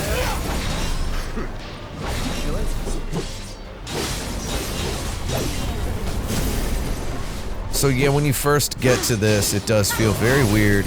Like, what is this? So, I mean, for someone who never played the original Final Fantasy VII, I really wonder what they thought about this part of the game. Not necessarily the stuff that comes later, but, of the stuff that, like, of this here. Did it just feel like this weird, intrusive nonsense? By the way, I did not equip the materia on Tifa so that she could use it. I equipped it so that she could gain experience for it.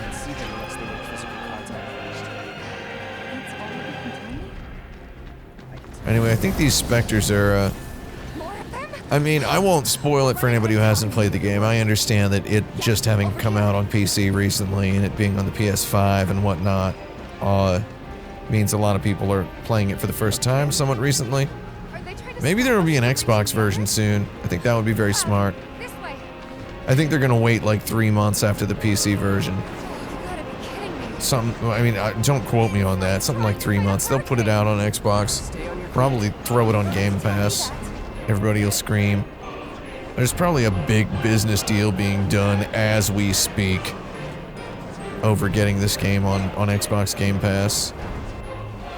Again, though, Xbox players are probably gonna get it last, and then you're gonna have to, like, for a like devoted Xbox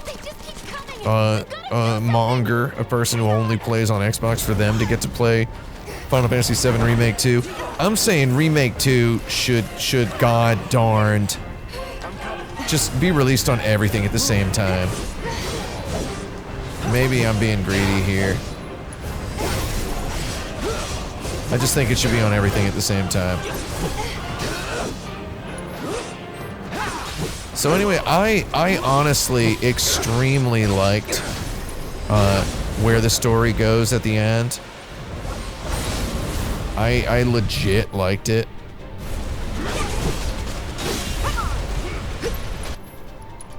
Why do I keep going for spells? Oh, she doesn't have anything. There's no escape. Yeah, good luck. My turn. Ah! I almost staggered this idiot. I didn't switch quickly enough. Oh, stop, Jer. Hope you don't mind if I fill you full of holes.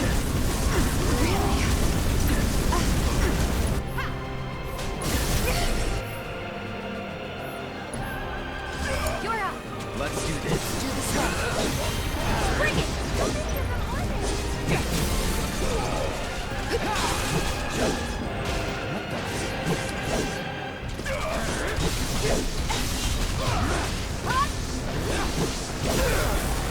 Oh, Cloud just got himself owned. Gotta be careful. Let me handle this. Yeah, you're really handling it, Jerry.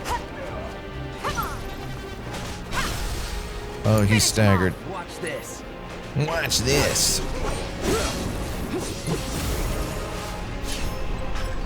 What are you doing? Just hit him. Sorry, I'm not really paying attention. I should be trying to play better here. Take the lead. Okay, let's go. What is it doing now? My turn. Oh, he's bound.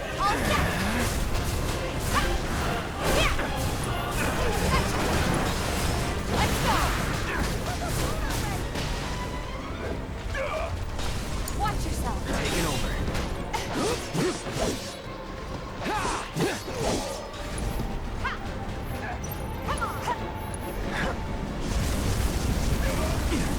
I mean, this is some Kingdom Hearts nonsense, both in terms of this kind of a story thing, and also just the way the enemies kind of move and act. It's on you. Still in it. So this thing's not gonna give up without a fight, huh? You asked for it. It's on you. Let's do God, this sucks. I love it.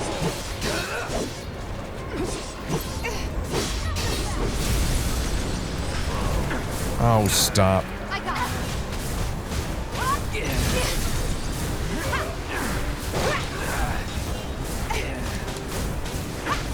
What is going on here? So yeah, the whole, as I was explaining earlier, Chapter 5 is the first one where you get, the first chapter where you get a 3-person party, and the battles are just, Chapter 5 is just a straight-ahead, run down a train tunnel. Just the whole thing is just, it's an action stage, it's an arcade-style action stage, where you just get to finally play with the full battle system. You get to finally play with the full battle system. So anyway, as I was saying about this weird intrusion of these phantom creatures,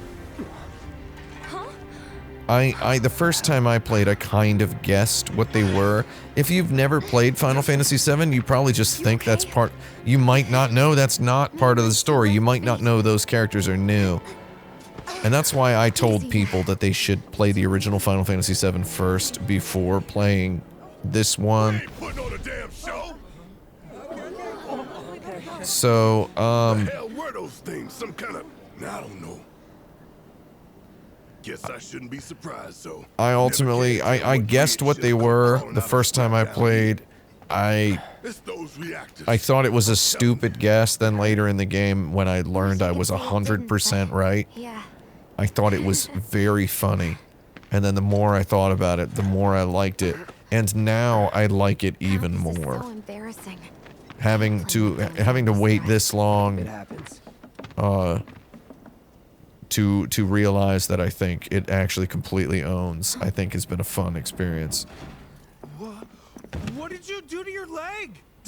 Does it hurt? Not nearly as much as the fuss everyone's making. Still, I just think it owns. I'm fine. Oh. That's enough. You're out, Jesse. Huh? Jesse's leg is hurt, so she's out. We already sent Biggs in, remember? Don't tell me you're thinking of calling it off. No. We got this. The hell you do. If you need someone to step up, I'm your man. Oh, he just hit himself so hard in the chest, he got the coronavirus. Merc, we'll give you $3. That's enough for a Coke. Okay. Can I get somebody to mod this game to make all the vending machines into Coke machines? That's what I want. Consider it done. All right, everyone. Cloud's in. The mission is on. Go and raise some hell for me, okay? Listen, Wedge. I need you to hang back and guard the home front. What? But I'm in perfect health. Which makes you the perfect choice to look after Jesse and Marlene. Alright, there's that thumbs up. Thanks for the thumbs up, Jerry. Show on the road to Mako Reactor 5. If it ain't on the road, it ain't a show, Jerry. Station for the meet. Got it?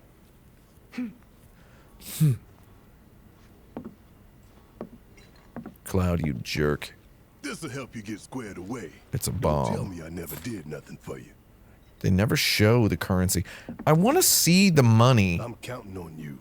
Like, I want to see it. I want to see bills or coins or something. Let me see the money. All this talk of money. I hope Final Fantasy VII Remake 2 shows me some stacks of cash. I hope Final Fantasy VII Remake 2 begins with you driving one of those little trucks. Those tiny baby trucks.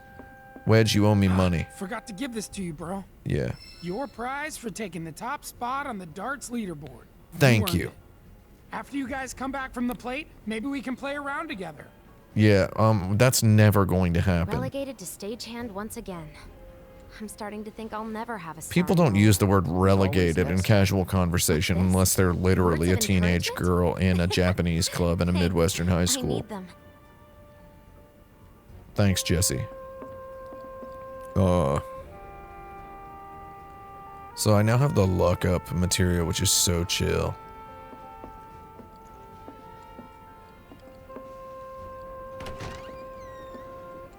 it's so good to have the nail bat completely leveled up and just play on luck in hard mode.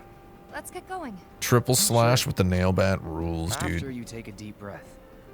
After you take a I shower. can tell you're nervous. That's a reference to the movie Bloodsport.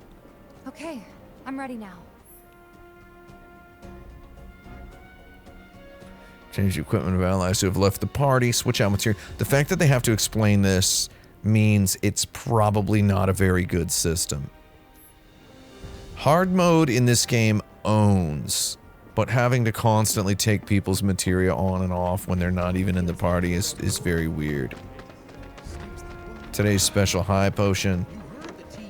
Man, I would just... Okay, so if I were a localizer in like 1987, I would have made up a fake, like, brand name. Like a fake sort of Coca-Cola. You know? That's what I would have done. And then it would have been like, we're gonna buy one Phoenix down with Barrett's money. I would have made up like a fake brand name, right? And potion would have just been like, I don't know, like a Cracker-Cola or something. And then, high potion would be Diet Cracker-Cola. I'm just making the name up. Do you have any money for me? I thought he was gonna pay me. Oh, I can actually buy a second assess materia. I won't be back here for a while. Or when's my next Chadley? My next Chadley's in chapter 8. Shut up! God, Poindexter. So you get to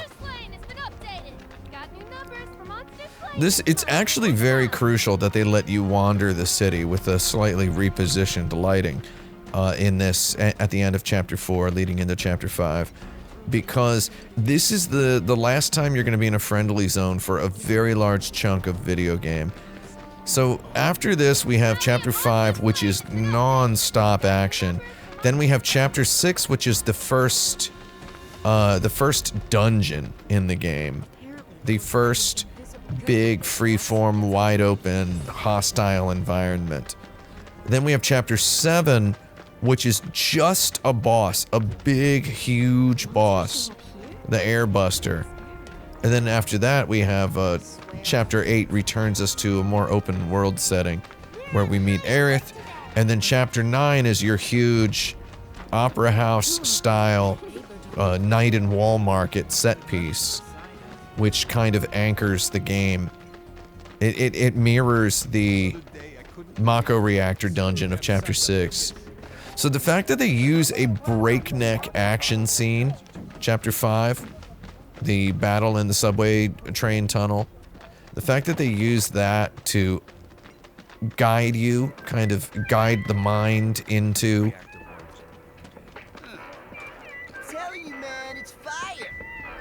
No, that track is not fire, dude. I'm sorry. The fact that they use that to usher you into the dungeon is very shrewd. To just give you a sort of fast-paced 3-party member intro to the first really meticulous dungeon that lets you kind of really play with the characters.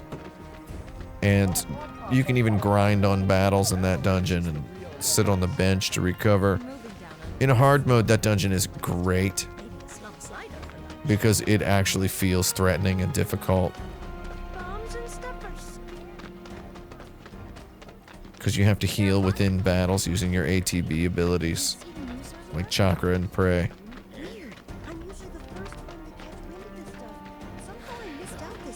So after, chapter 5 is the first one with battles that feel like what this game is, right? So I've played slightly pretty fast here in this playthrough that we've been doing.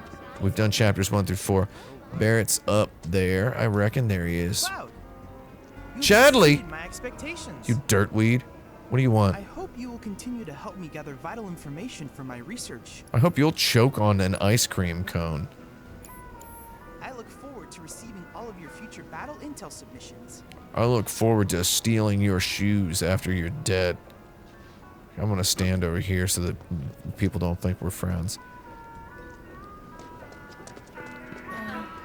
Welcome! So tell me, what's the town's favorite mercenary looking for today? Wow, that was too long of an intro. I want to buy Barrett's theme.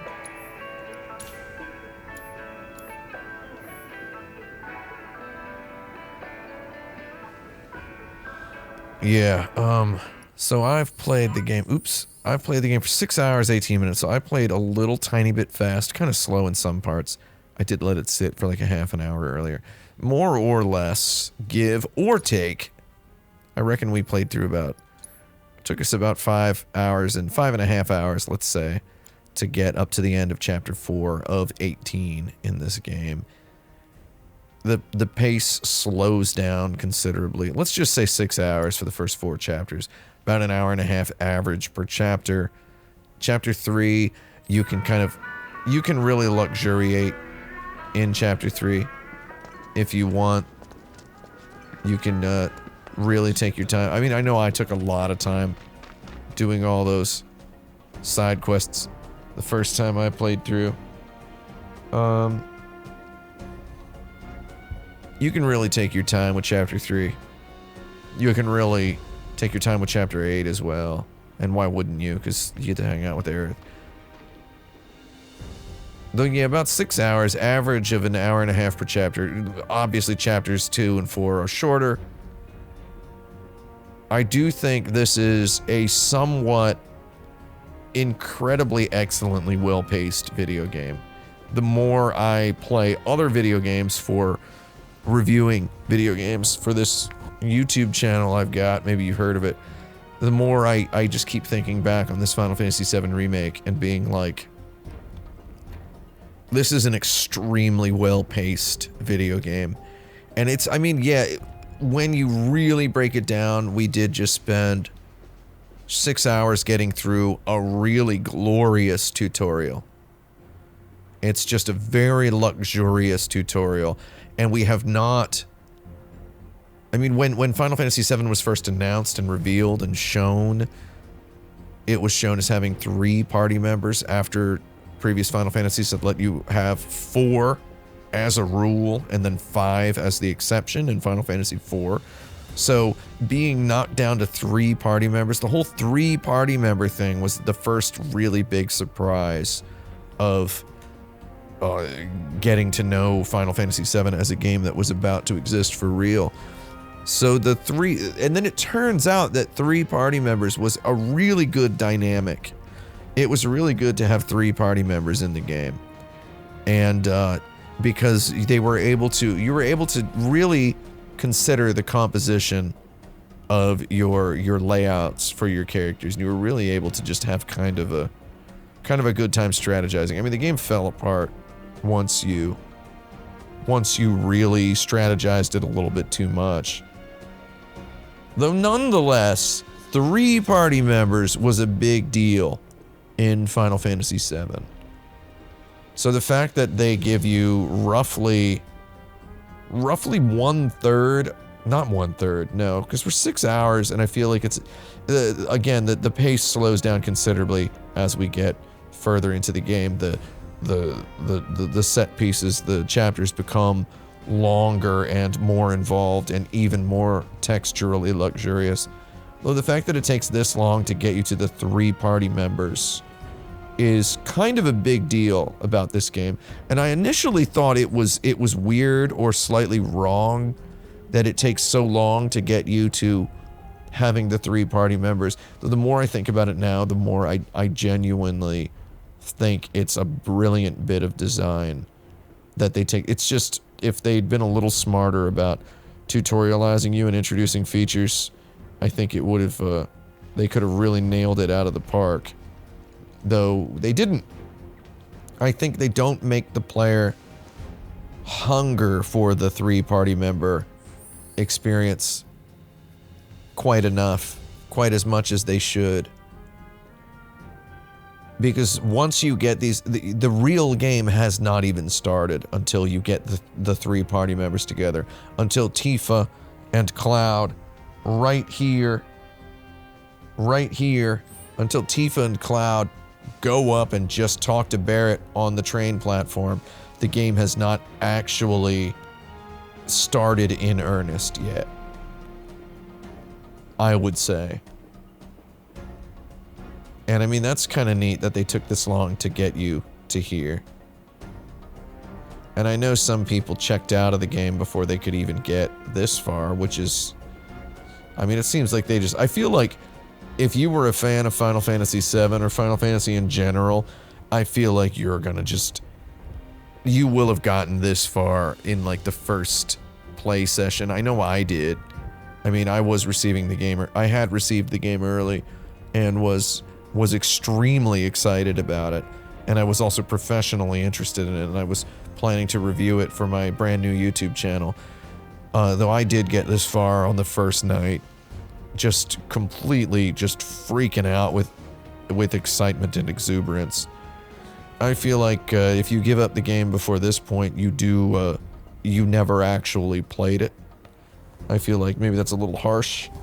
Maybe that sounds a little harsh to say. Though I think you never actually played the game if you didn't get this far. Whatever that means. I mean, whether that's something that you should feel ashamed of or not is your business, not mine. Though I think, yeah. Someone in the chat says, I liked having not played OG FF7 because I had no baggage coming into this game. Well, I don't actually think, I mean, I would not dare call it baggage. I mean, what, like, are you using baggage in some, like, is that how Zoomers use the word baggage now? Is it baggage to be pre-inclined to like something? Is that called baggage? I thought baggage was exclusively when you entered an experience traumatized. I don't know. I don't think that's baggage.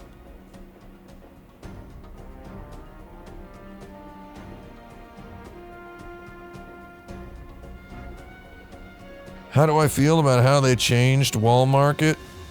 I think they made it worse or presented it worse in this remake. What do you mean worse? I don't understand these questions. How do I feel about... I feel that Wall Market in the original was, like, literally 40 minutes long. And they turned it... I mean, this whole game is an exercise in just expanding.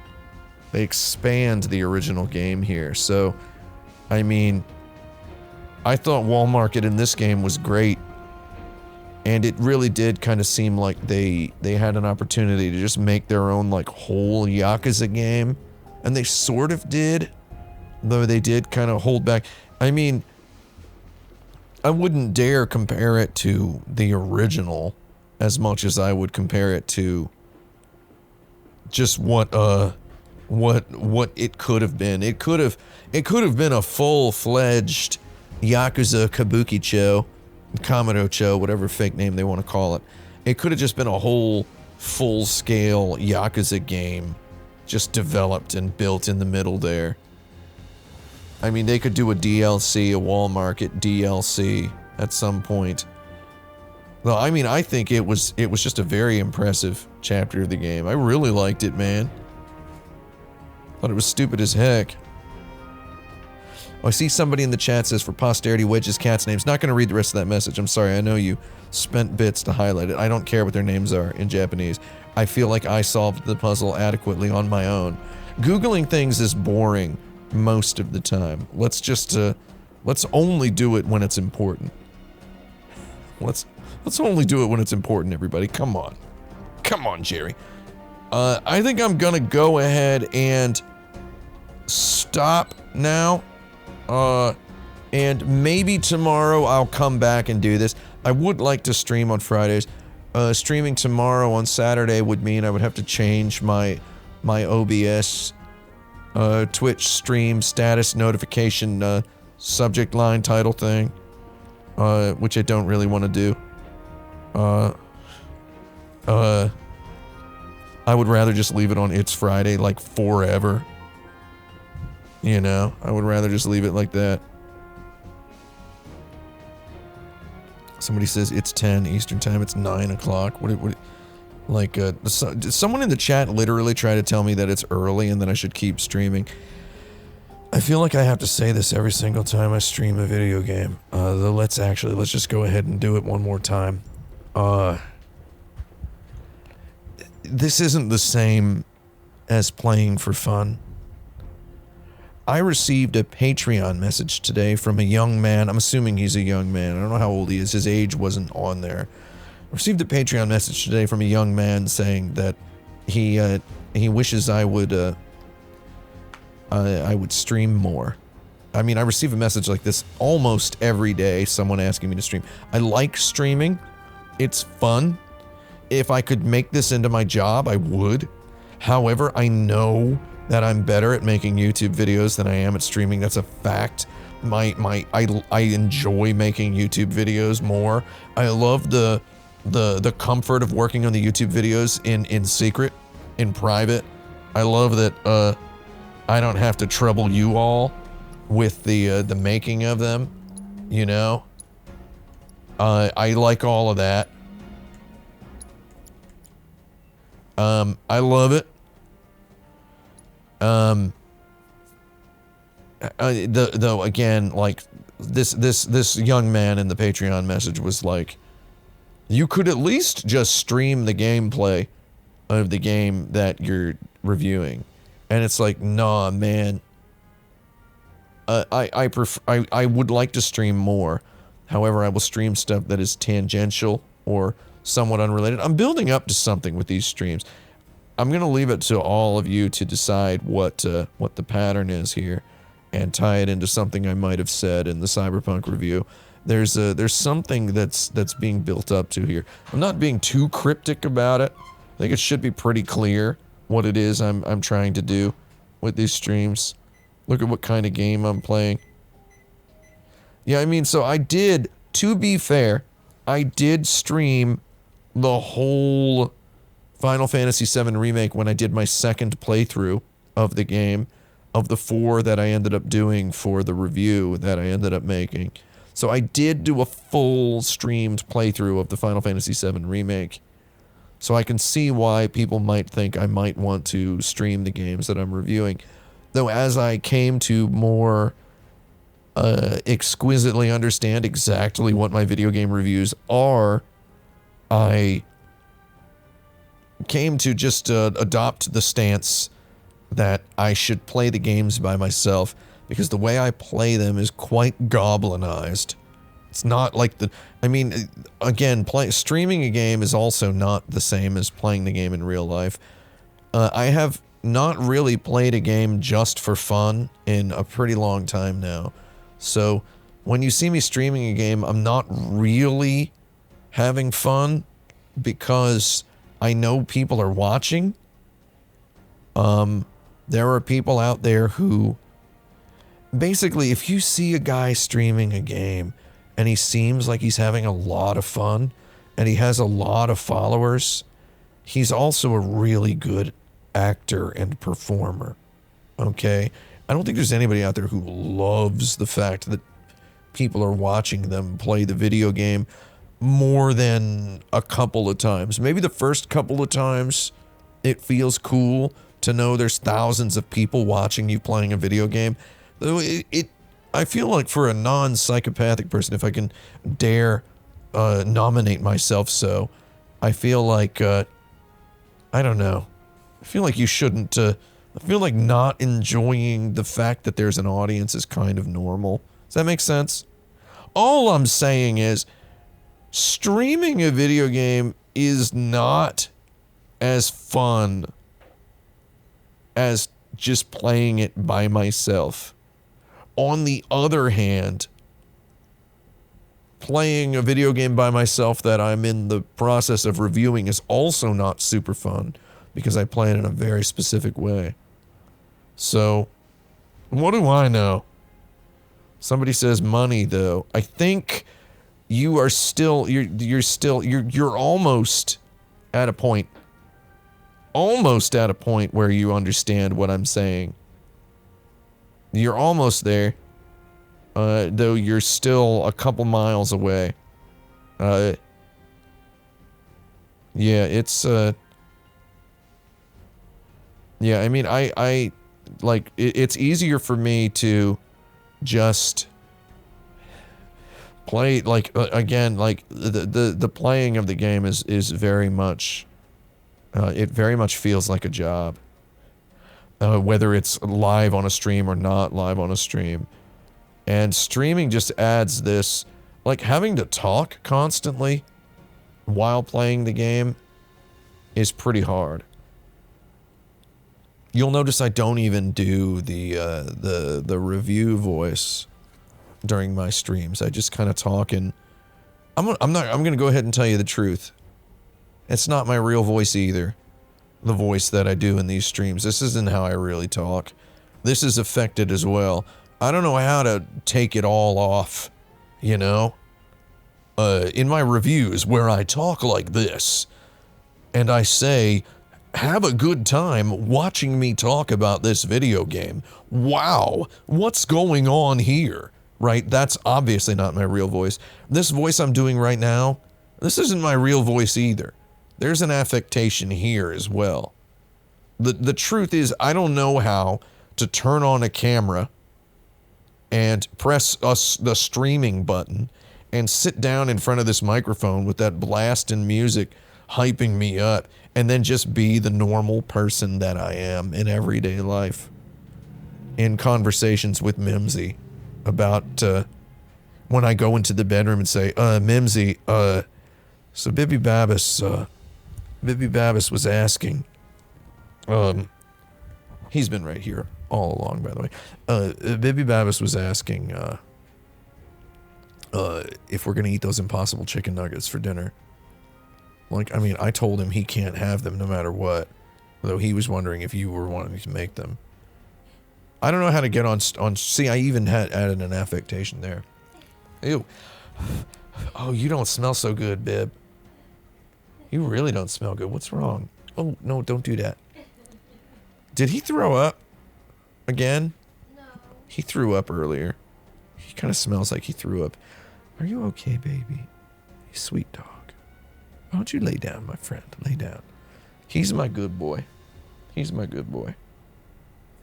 I like my dog a lot, basically, is what I'm basically like in real life, is I sit around and I just, I'm trying to think if you want to know what I'm like in real life. I'm just like, maybe 6 or 7 dozen times per day, I say, I like that dog about my dog. Don't I, Mimsy? You also sing a lot. And we don't have to talk. Yeah, I've written about, what, like 28 songs, full length, radio-worthy, radio-friendly unit shifters about, Bibby Babbis. A lot of songs. So I really like him a lot. I just like that dog. He's a good dog. So yeah, I mean, also it kind of comes down to the sort of crisis where it's like, after you've made so many of these videos and you spent so much time of your life making these videos and you spent so much time live on a live stream, what even is the real person anymore? What is it to me? And what is it to you? Like, what is my real person to you? What is your version of my real person to me? And what is my real person to me? I don't know. Who cares? There's only one place where you can get a taste of that. And that's up here. Jerry. That's where it all is. So let me see if I can kind of get my, I can kind of focus my eyeballs on this. I gotta do this to see it. There's a whole lot of, I see a whole lot of chat, man. There's a lot of chat. What do we got? Who's smoking weed tonight, dude? Someone says, you ever think about doing non-video game media reviews to make gaming feel like less of a job? Like you have a lot of insight on films that feels like it would be interesting. Yeah, do you ever think about, not giving a guy who has a job an idea for another job? Is that what do you ever feel you ever think about that, dude? Cause, that's basically what it's like, oh, do you want to make something else your job as well? No, I mean, I don't know, like, I would like to do a video. I have a couple videos I've been kicking around that concern films I like. And it's like, would I, if I do them, it would just be like doing my job, but more about something else. I'll tell you what I like to do. I mean, you know, a long time ago, video games became almost exclusively not my hobby. A long time ago. This is hard to explain. I will admit, I've completely lost touch with the commenters in my YouTube who say, I just want to know if the game's good or not. It's like, I consider those people gremlins. No offense. Like, I've long lost touch with that because I just want stuff about video games that's weird. That's tangentially about it. On the other hand, I have long lost touch with I do feel genuinely sad when someone's like, I just want to know if Cyberpunk is good because it's on sale for $29.99 and I want to know if I should buy it. And it's like, it's almost like if you have a job, wherever you work, you'd earn enough money to buy Cyberpunk 2077 far faster than you could finish watching my review of it. Obviously, I do feel sorry when someone's like, man, I really wish I could just find out if Cyberpunk is good or not. I just want to know if you like it or not. Why did you have to go through these theatrical lengths to be histrionically weird about it? Why can't you just tell me if I like it? I only have $30 to spend on a video game, and I want to know if I should get Dungeon Encounters or Cyberpunk 2077, which are both on sale on Steam. And it's like, I admit I've lost touch with those people. Both because I do, video games are tax deductible for me, and a huge amount of the time people just send me video games for free. So, I mean, I've been receiving more video games for free than I've paid for. For the last 20 years, I've gotten almost every single big AAA video game for free. And I'm not bragging about that. I'm admitting that this is why I would never want to write for a publication and put a number on a game score or contribute to Metacritic or whatever. It's like playing these things has been my job for so long, and I pride myself on including so much detail about so many video games and every video game I talk about or review. So it's like, yeah, man, I'm just kind of just talking out loud here. So it's, I do feel, I do definitely know that I have been talking about this for a long time, not just for the last 10 minutes, but for years I've been saying, yeah, I know that my video game playing experience no longer in any way resembles that of a mainstream person who plays 1 or 2 games per year. I know that, I mean, though I also know that there are more people who play a whole bunch of video games per year for fun. So the whole guy who buys 1 game per year on Black Friday, I think that guy's not necessarily somebody I have to factor into my audience when I talk about video games, when I do my reviews. I don't have to think of the guy who just buys Call of Duty. There's more than enough guys who play tons of games and also watch tons of movies. There's more than enough guys who are excited to go see Benedetta, and also are on like hour 95 of Dungeon Encounters, who have played all the way through Fuga, Memories of Steel, Melodies of Steel, like 4 times, and are also, still watching the same 3 or 4 German films. Like, I don't know, there's plenty of dudes out there like that, I don't need to necessarily think of the Call of Duty likers or the one game a year club people. Because somebody has been asking me about Final Fantasy IX like a million times. Will you ever expound on your relatively unenthusiastic... I've been ignoring your question now for going on 25 minutes because it's fun to see you reword it so many different times and not really change the vocabulary. I was interested in seeing if you would change it up, though you did not. You kept using the word unenthusiastic. I mean, like, this is past a certain point. We're talking about principles here, not so much about any individual element of game design. You want to talk about enthusiasm. Final Fantasy IX is a Final Fantasy game that came out after I graduated from college. Okay? Is there anybody out there who needs more of an explanation than that? Or is that enough? Is that enough for anybody? There's nothing wrong with Final Fantasy IX. It's a beautiful video game. Though, I mean, come on, man. Final Fantasy IV came out when I was 12 years old. Final Fantasy VI came out when I was 15 years old. Final Fantasy VII came out when I was 18. Final Fantasy IX when I was 20. Or 8 when I was 20, right? I mean... We're talking about when I experienced the games here. Final Fantasy IX, I was already living... I was already graduated from college.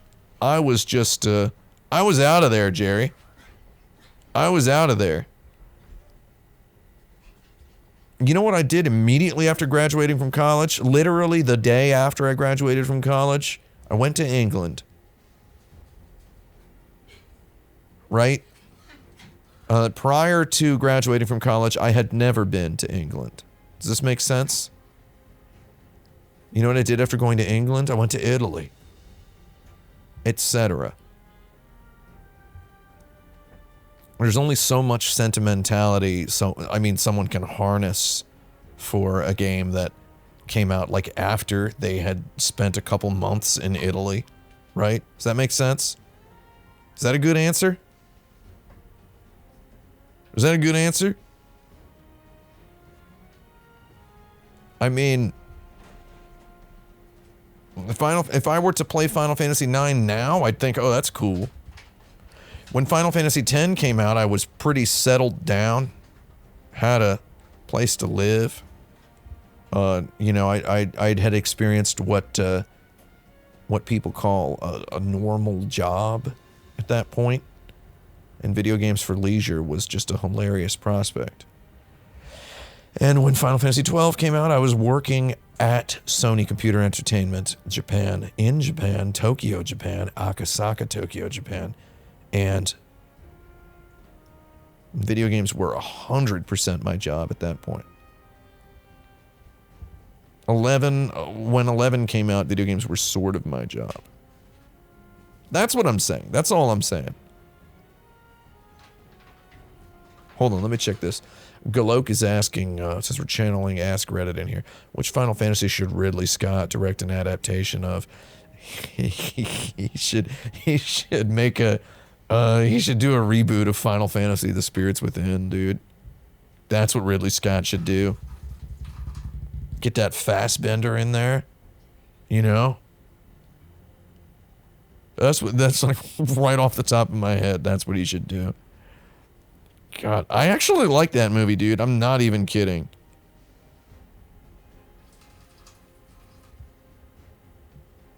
Okay, so there's a guy in the chat, Mr. Chapstick. Can we mute him for a week?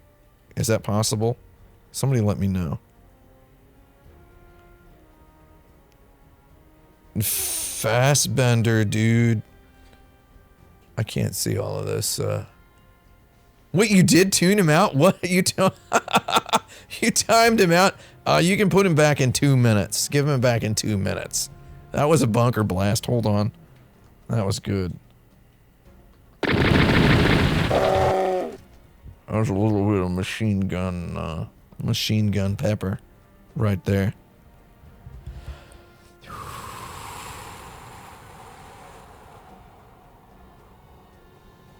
I don't know what else to do. I think we should probably stop this. Me and Mimsy are gonna have dinner. What did you put in the oven, Mimsy? Mimsy put impossible chicken nuggets in the oven. It'll be done in 2 minutes and 8 seconds. 2 minutes and 8 seconds? Oh, crikey. I'll tell you what happens. I'm not a fake meat guy. Or at least, you know, I never was. And then, I moved to New York and I just started buying these, like, tofurkey sausages all the time. Because, I mean, is a statute of limitations up? I haven't worked at Kotaku now, and we're coming up on the 2-year-versary of my jumping out the window at Kotaku. I did not enjoy working there per se. I enjoyed moments. I liked the people I worked with. Someone said they're Wegmans fake chicken nuggets. Wegmans fake chicken nuggets? What? See, Mimsy, this is why you have to be looking at the chat and be on the microphone. So you can address the chat comments. So I told Mimsy to do that. She said she doesn't want to look at the chat because...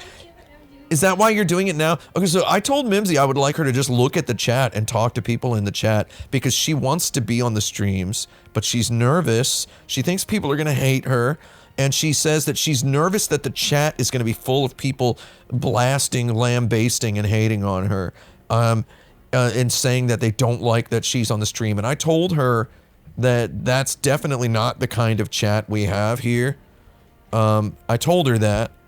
And I told her that she would have fun and she was like, okay, well, I'll be on the stream, but I won't look at the chat because I don't believe that chat can be good because I'm scared.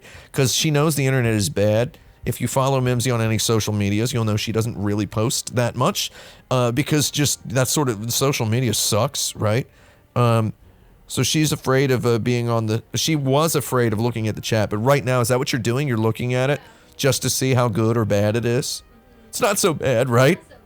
Yeah. It's not like the chat was when I streamed at Kotaku.com, where it was every once in a while you'd get just like a Nazi robot invasion, you know, or like whatever happened, that sort of thing.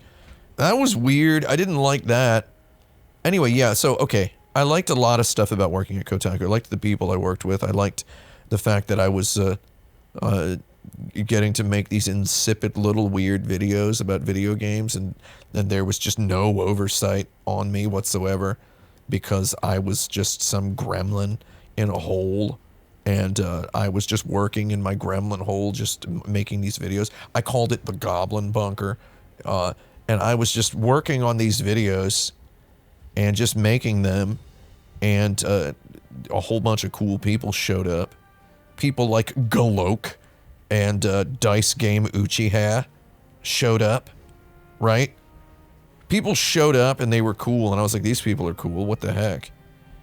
And however, there was a lot that I didn't like, which was having to commute, having to go to an office, having to sit in an office, having to get mix CDs shoved in my face because the office was in Times Square, having people yell at me, try to sell me nuts or whatever tourist things, learning that every single outfit a man can possibly wear makes him look like a tourist.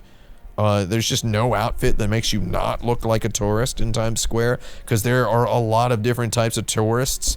Times Square was a bad thing, and then also organizational problems involving management and ownership and such. And worst thing about Kotaku was the comments I still delete on my YouTube videos every day. People just saying, didn't this guy used to work for Kotaku? Blocked. I get like 100 of those a day. And it's like, ah, man, that's so weird. You gonna sit down? Bam Bam? I don't know how to balance this. Mimsy doesn't know how to balance the, hold on, everybody. Let's, we'll be back after this. Oh! Hello? Hello. Oh, Mimsy's back, everyone. Or back, I mean, she's here. And the camera has just completely gone out of focus, which kind of rules. Why did it do that? Do you see that? I can't see it. Or are my glasses just messed up again? Oh, it's really out of focus. Are my glasses fogged up again? This is what it looks like when I take my glasses off, in case anybody needed to know that. And when I put my glasses on, my head just hurts, and it looks a little bit better. So that's neat. Okay, so I'll try to see about getting the focus fixed. Mimsy, if you would like to speak to the people, what would you like to say?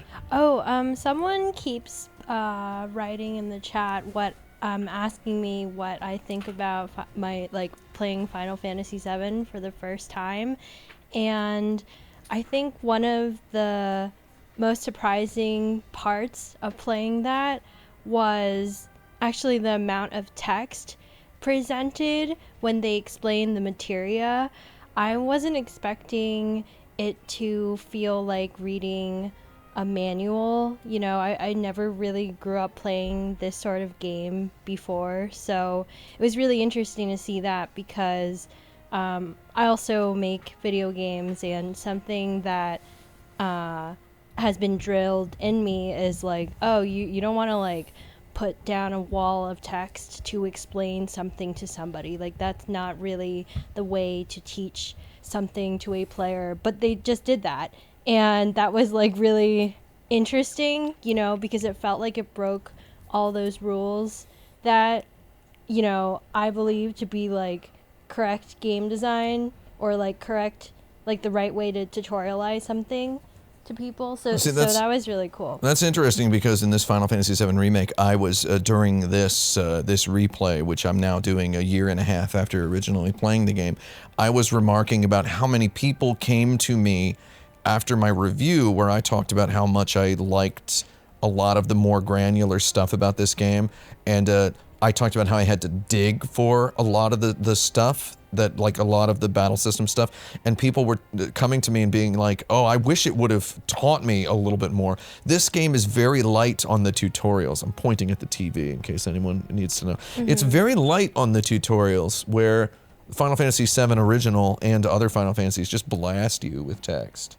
So this one could have had a little bit more. I feel like they were taking that advice too much. Who was it that that was teaching the class where you first learned to keep tutorials minimal? I mean, I don't even think I learned it from a particular class. I think it was just something I observed in, like, you know, playing modern games in general.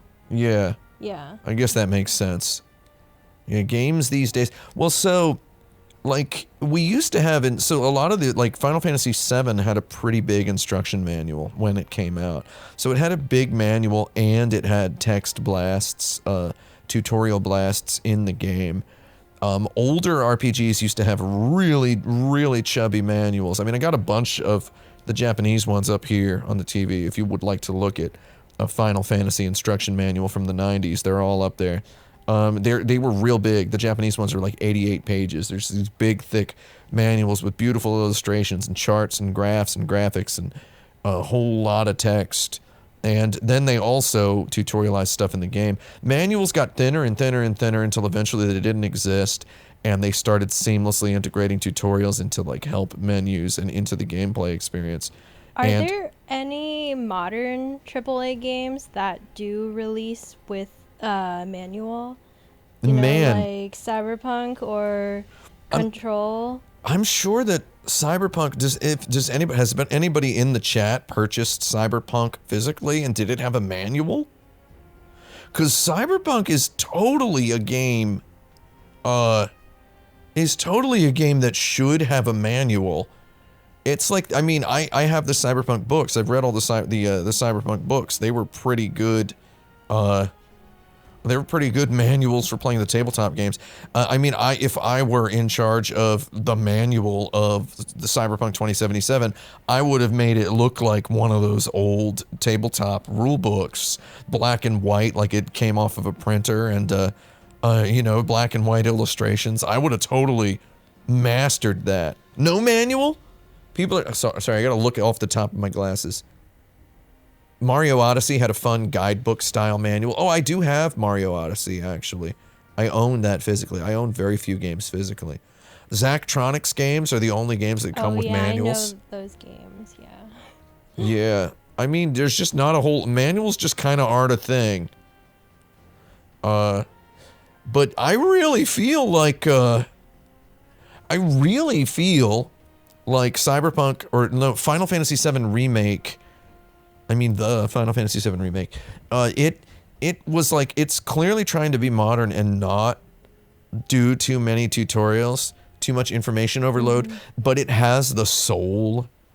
I mean, it very much has the soul of an old game, right? Yeah. An old game that needed a manual. I think I even say in the review, I call it instruction manual game design. It's game design that begs for an instruction manual. So I guess, does anybody in the chat have the Final Fantasy VII Remake physically? And does that have a nice manual? I mean, if you get a manual these days, it's always black and white. And it's like, I feel like Final Fantasy VII Remake should have a full color instruction manual. Yeah, that would be full color instruction manual game design. That's what I call this kind of game design. Somebody in the chat, let me know. Let me know. Manuals today just tell you how to download the game on Steam. No. The PS4 version, it had no manual. It does not have a manual? And the deluxe version has an art book? That's bonkers. No manual on PS5? No way. Oh my god. We've got Krista Lee in the chat saying, my girlfriend is playing SMT Nocturne HD Remaster on Switch, and I had to send her a PDF of the PS2 manual because there is not one for the HD Remaster, even visually. Really bizarre for such a game. Yeah. Wow. Okay, so, I mean, I've been playing Nocturne HD, and I obviously, you know, I played the game before. I didn't look at a manual. I did consult a game fac a couple of times because, you know, why not, right? Because they got the monster charts and such. Man, no manual for Nocturne is... In some states, that's child abuse, man. That's a game that, like, those games require a manual. The Shin Megami Tensei 4 manual was nice on 3DS. That was a good manual. Oh, does Persona have a manual? Well, I've got Persona 5 on the bookshelf behind us. I wonder if it has a manual. I never looked at it. I feel like it does good tutorial. It does good tutorial, like, within the game. Man, I've got so many video games, like, right in front of me here. They're just, like, on top of the TV stand. I've got Tokimeki Memorial has an amazing manual that has a calendar in it that shows you where all of the holidays are during the school year, so you can plan your... Whoa, I want to see that. Yeah, you want to see it? It's really cool. It's right up there if you want to get it. Go get it. It's in the giant box. But yeah, it has all of the holidays, so you can plan your like holiday dates, so you know when like, and it has all of the girls' birthdays in there. It's got a whole bunch of stuff. It's pretty good. I have the PC Engine Tokimeki Memorial too, but it's in a box somewhere. I don't display all of my games. That's the mouse pad. Oh my god. This microphone is like, again, it's like a sheet of, it's like a modern video game instruction manual's width away from. Here, just bring it up here. Just pop it up here. I need to develop some kind of a camera setup that's like a little more, the manual is in here. Yeah, it came with a lot of nice special stuff. Tokimeki Memorial 2's manual is good as well. Yeah, here you go. Oh, it's so good. Yeah, this calendar. That's got, it's got like all the dates in there. This is just a heck of a manual. You get there's Yuina, in case you needed to see Yuina. There you go. Be careful with it because it's in mint condition. The graphic design of these stickers. Oh yeah, there's stickers which I'm upset that someone, the previous owner, used one of the memory card stickers. Oh my god. And I purchased this on eBay and they said it was complete in box. That's not complete in box. I didn't ask for a refund or anything because I'm not that weird. Oh, a little bit weird. The disc for Tokimeki Memorial Forever With You has cool art on it. I like that. What a game. One of my favorites. Isn't it fun to have a favorite video game that's very old that you just never played until recently? It's fun. For me, that's Tokimeki Memorial 2, which is right up there. This Tokimeki Memorial box is great. It has this this mouse pad, and then this this other mouse pad. Pretty good, huh? It's got two of them, and of course, it's got the mouse. The mouse is in this box. This is like the worst possible lighting and camera angle for like an unboxing stream. Here's the mouse. It's in this beautiful, beautiful cardboard box.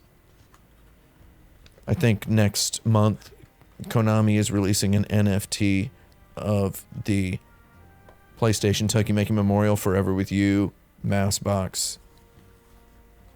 That's a joke. I'm gonna put this back. I love Tokimeki Memorial. It's so much fun. I was actually thinking of streaming it again sometime. And then I, just as I was thinking about streaming it like soon-ish, and then somebody sent me a Twitter DM that was like, have you ever considered streaming more Tokimeki Memorial? And I just immediately was like, maybe not, is what I thought, and then I didn't reply to him. Maybe I will, though. Who knows? I have this beautiful PlayStation here. This beautiful 1080p PlayStation. If you Google Tokimeki Memorial, a picture of me comes up in the images. That's weird. I have so many PlayStation 1 games on my PlayStation. So many of them. It's not a hacked PlayStation. And it has an X station, and it has a PS1 digital. I mean, it's not... these are not... These are modifications that the hobbyist may not want to attempt themselves. Though I trusted a professional. In this case, Bob at Retro RGB. And his cohorts modded it up for me. And I love it. Absolutely love it. Someone asks, is Another World still your favorite game? What? What are you talking about? What does that mean? I've never said that's my favorite. I've never said that.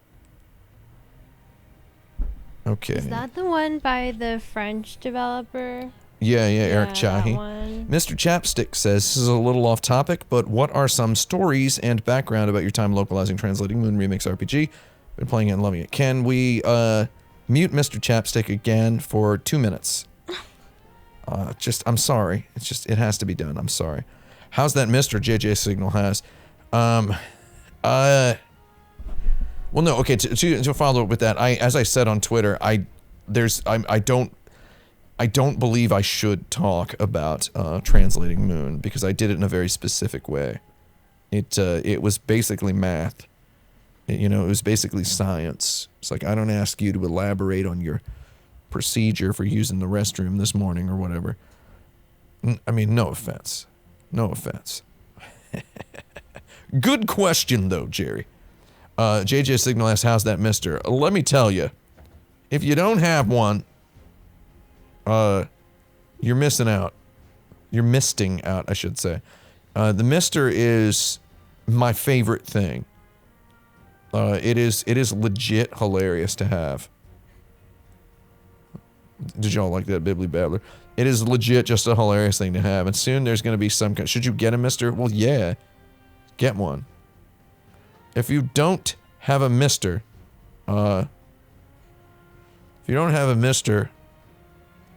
what's the deal with your sister? I don't know if there's a good slogan for it. You should have one. There's going to be some sort of a fun thing happening with the sound on the mister. Oh yeah, the mister does indeed save a lot of space. It's just this tiny little box sitting under my TV, and I can just sync my Xbox controller to it. He has his beaver toy in his mouth. Bibby does, and he just won't let go. Did he put him down? No. We got him a whole bunch of little realistic realistic animal dog toys at Meijer in Indianapolis, Indiana. Fishers, Indiana, actually. And he just loves them. Somebody's asking in the insert credit episode covering E3 2013, you make the claim that 3D Land is the best Mario Bros. Game since Super Mario Bros. 3. Do I still stand by this? I mean, this isn't an answer, though. I think Super Mario Odyssey is the best Mario game since Super Mario 3D Land. Does that make sense? And I think Bowser's Fury is the best Mario game since Super Mario Odyssey. How does that sound? Is that good? Is that right? Is 3D World strictly better than Land? Or isn't? I think no. I think 3D Land is better. I do think 3D Land is better.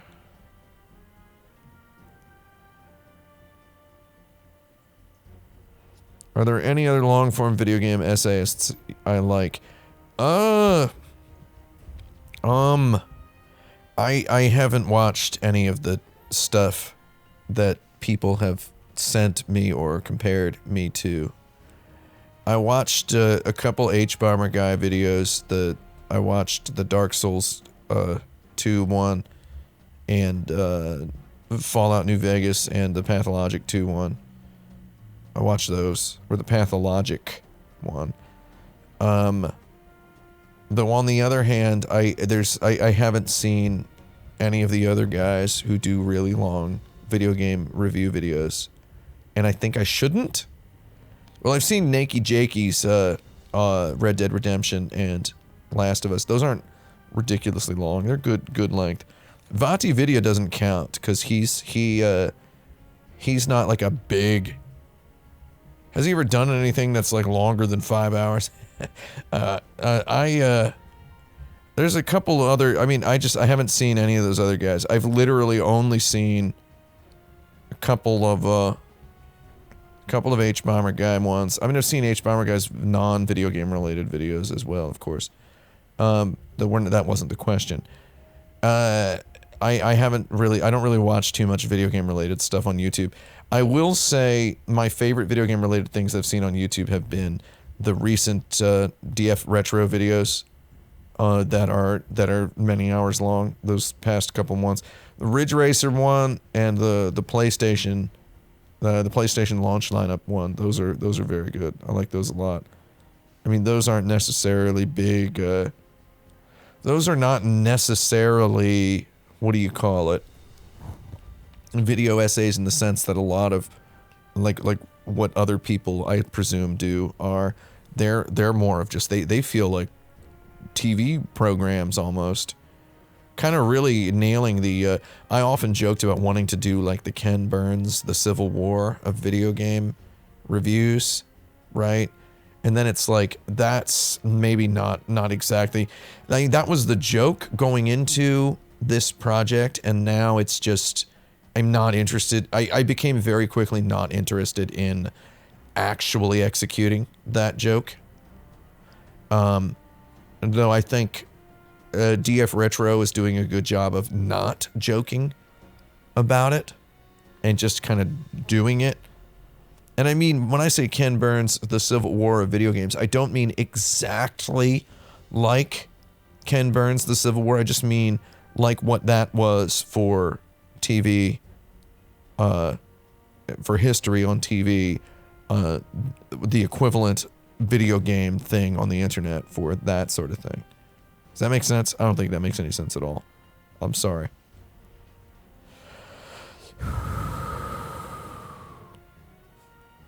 And there's a guy I like. There's a guy whose YouTube videos I actually like a lot. And I've seen all of his videos and I really like them, and I've never like, I was gonna tweet about him at one point. Like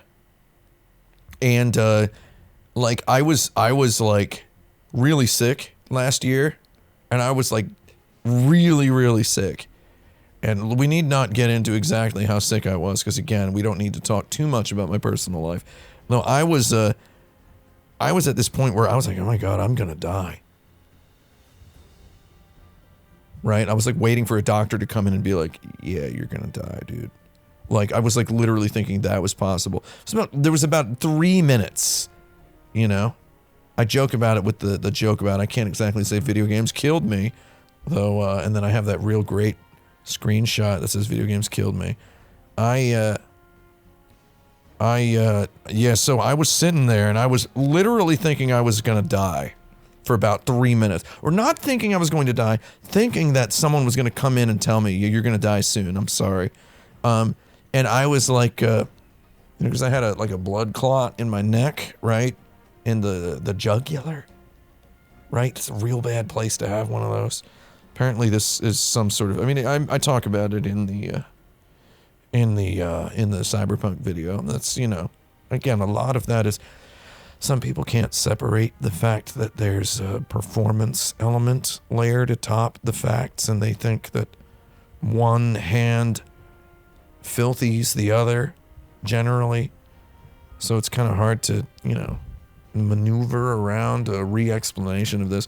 There was a part where I was like, what am I going to do about action button if I'm dead, right? And there's a YouTuber, and I thought, he follows me on Twitter. I would send him my Patreon password, is what I was thinking. I would send this guy my Patreon password. Just one guy. Now I kind of can't tell you who it is. You'll have to find him for yourself. There is one person on YouTube, on all of YouTube, that I would send my Patreon password to if I were in a real slow motion car crash. Just one person. Just one person. And then, I'm not sure how this works, though. That one person would then hopefully be able to get control of the Action Button YouTube channel and make all that cheese. Just get it all. Yeah, it is Jimmy Fallon. I'm sorry. No, I'm just kidding. It's not Jimmy Fallon. Someone says, you've called me the Andy Kaufman of video game journalism. Do I find this acceptable? No. No, that's wrong. I don't, it's wrong in several ways. I don't have time to get into all of them. The journalism thing is annoying, because this isn't what I do is not journalism. Like, we need to stop using the word journalism there. Critique is not always journalism. It can be. Though, I mean, we can separate those. I don't have time to get into the, I don't have time to get into from the semantics here. Wait, so what are we, who are we looking, hold on. I gotta take my glasses off. What's up, Bib? What's up, baby? Hey. It's okay, buddy. My dog is being a little wild, because he's a wild boy. He was born to be wild, but he wasn't born in the wild, so he's got a little bit of a conflict. A little bit of a conflict. I'm gonna remove my headphones, actually, because I don't need to be able to hear my own voice. It's driving me nuts. There we go. Oh, a little bit better. How you doing, buddy? Come here. Come here. Come here. Come on. Come on. There you go. That's my boy. That's my baby. You're my good one, aren't you? He's my good one. This is what it's going to be like tonight. Me and Bib are going to watch some TV, right? Say hello. Say hello, Bib. Say hello. Say hello. Say hello, baby. No?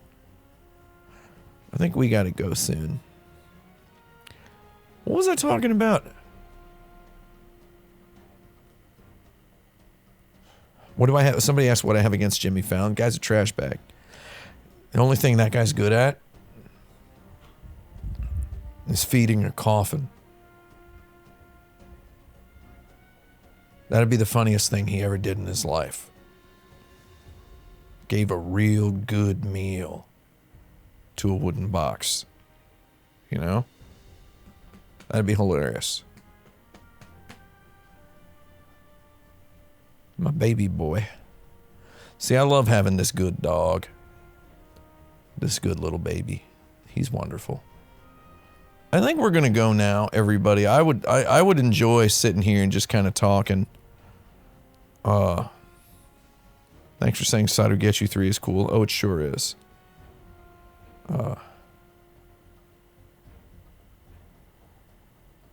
What else do we got? Yes, my baby. Yes. Oh, he sits. He's sitting. Oh, you're so good, Bib. You sleepy boy? I think he's hungry as well. Anyway, I might be streaming this chapter 5 tomorrow. And once I've streamed chapter 5, in case we're unclear on what I'm doing here, I'm streaming through chapters 1, 2, 3, 4, 5. Wait, sorry. Chapters 1, 2, 3, 4, 5, 6. So no. Just 1, 2, 3, 4, 5. We're just streaming through 1 through 5 because I have an archive of myself streaming through chapters 6 through 18. And I don't have an archive of myself streaming through chapters 1 through 5 because during my second playthrough, I very meticulously, very slowly, very goblinizedly played through those. And because they're very important for the footage capture process. Once I get through chapter 5, the loop is closed and I can begin streaming something else. So we'll be back in there. Someone says, am I still looking for a black Pomeranian? I cannot help.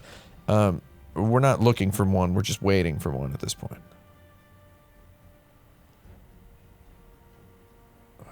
How's it running on my PC? It's running at a rock solid 4K 60.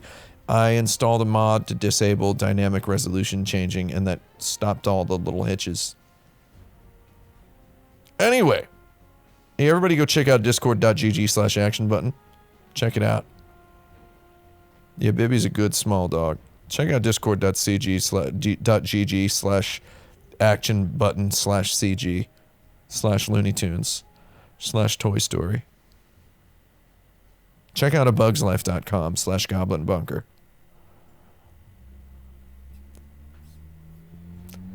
Alright, baby. We're gonna go ahead and say goodbye. Say goodnight, Bib.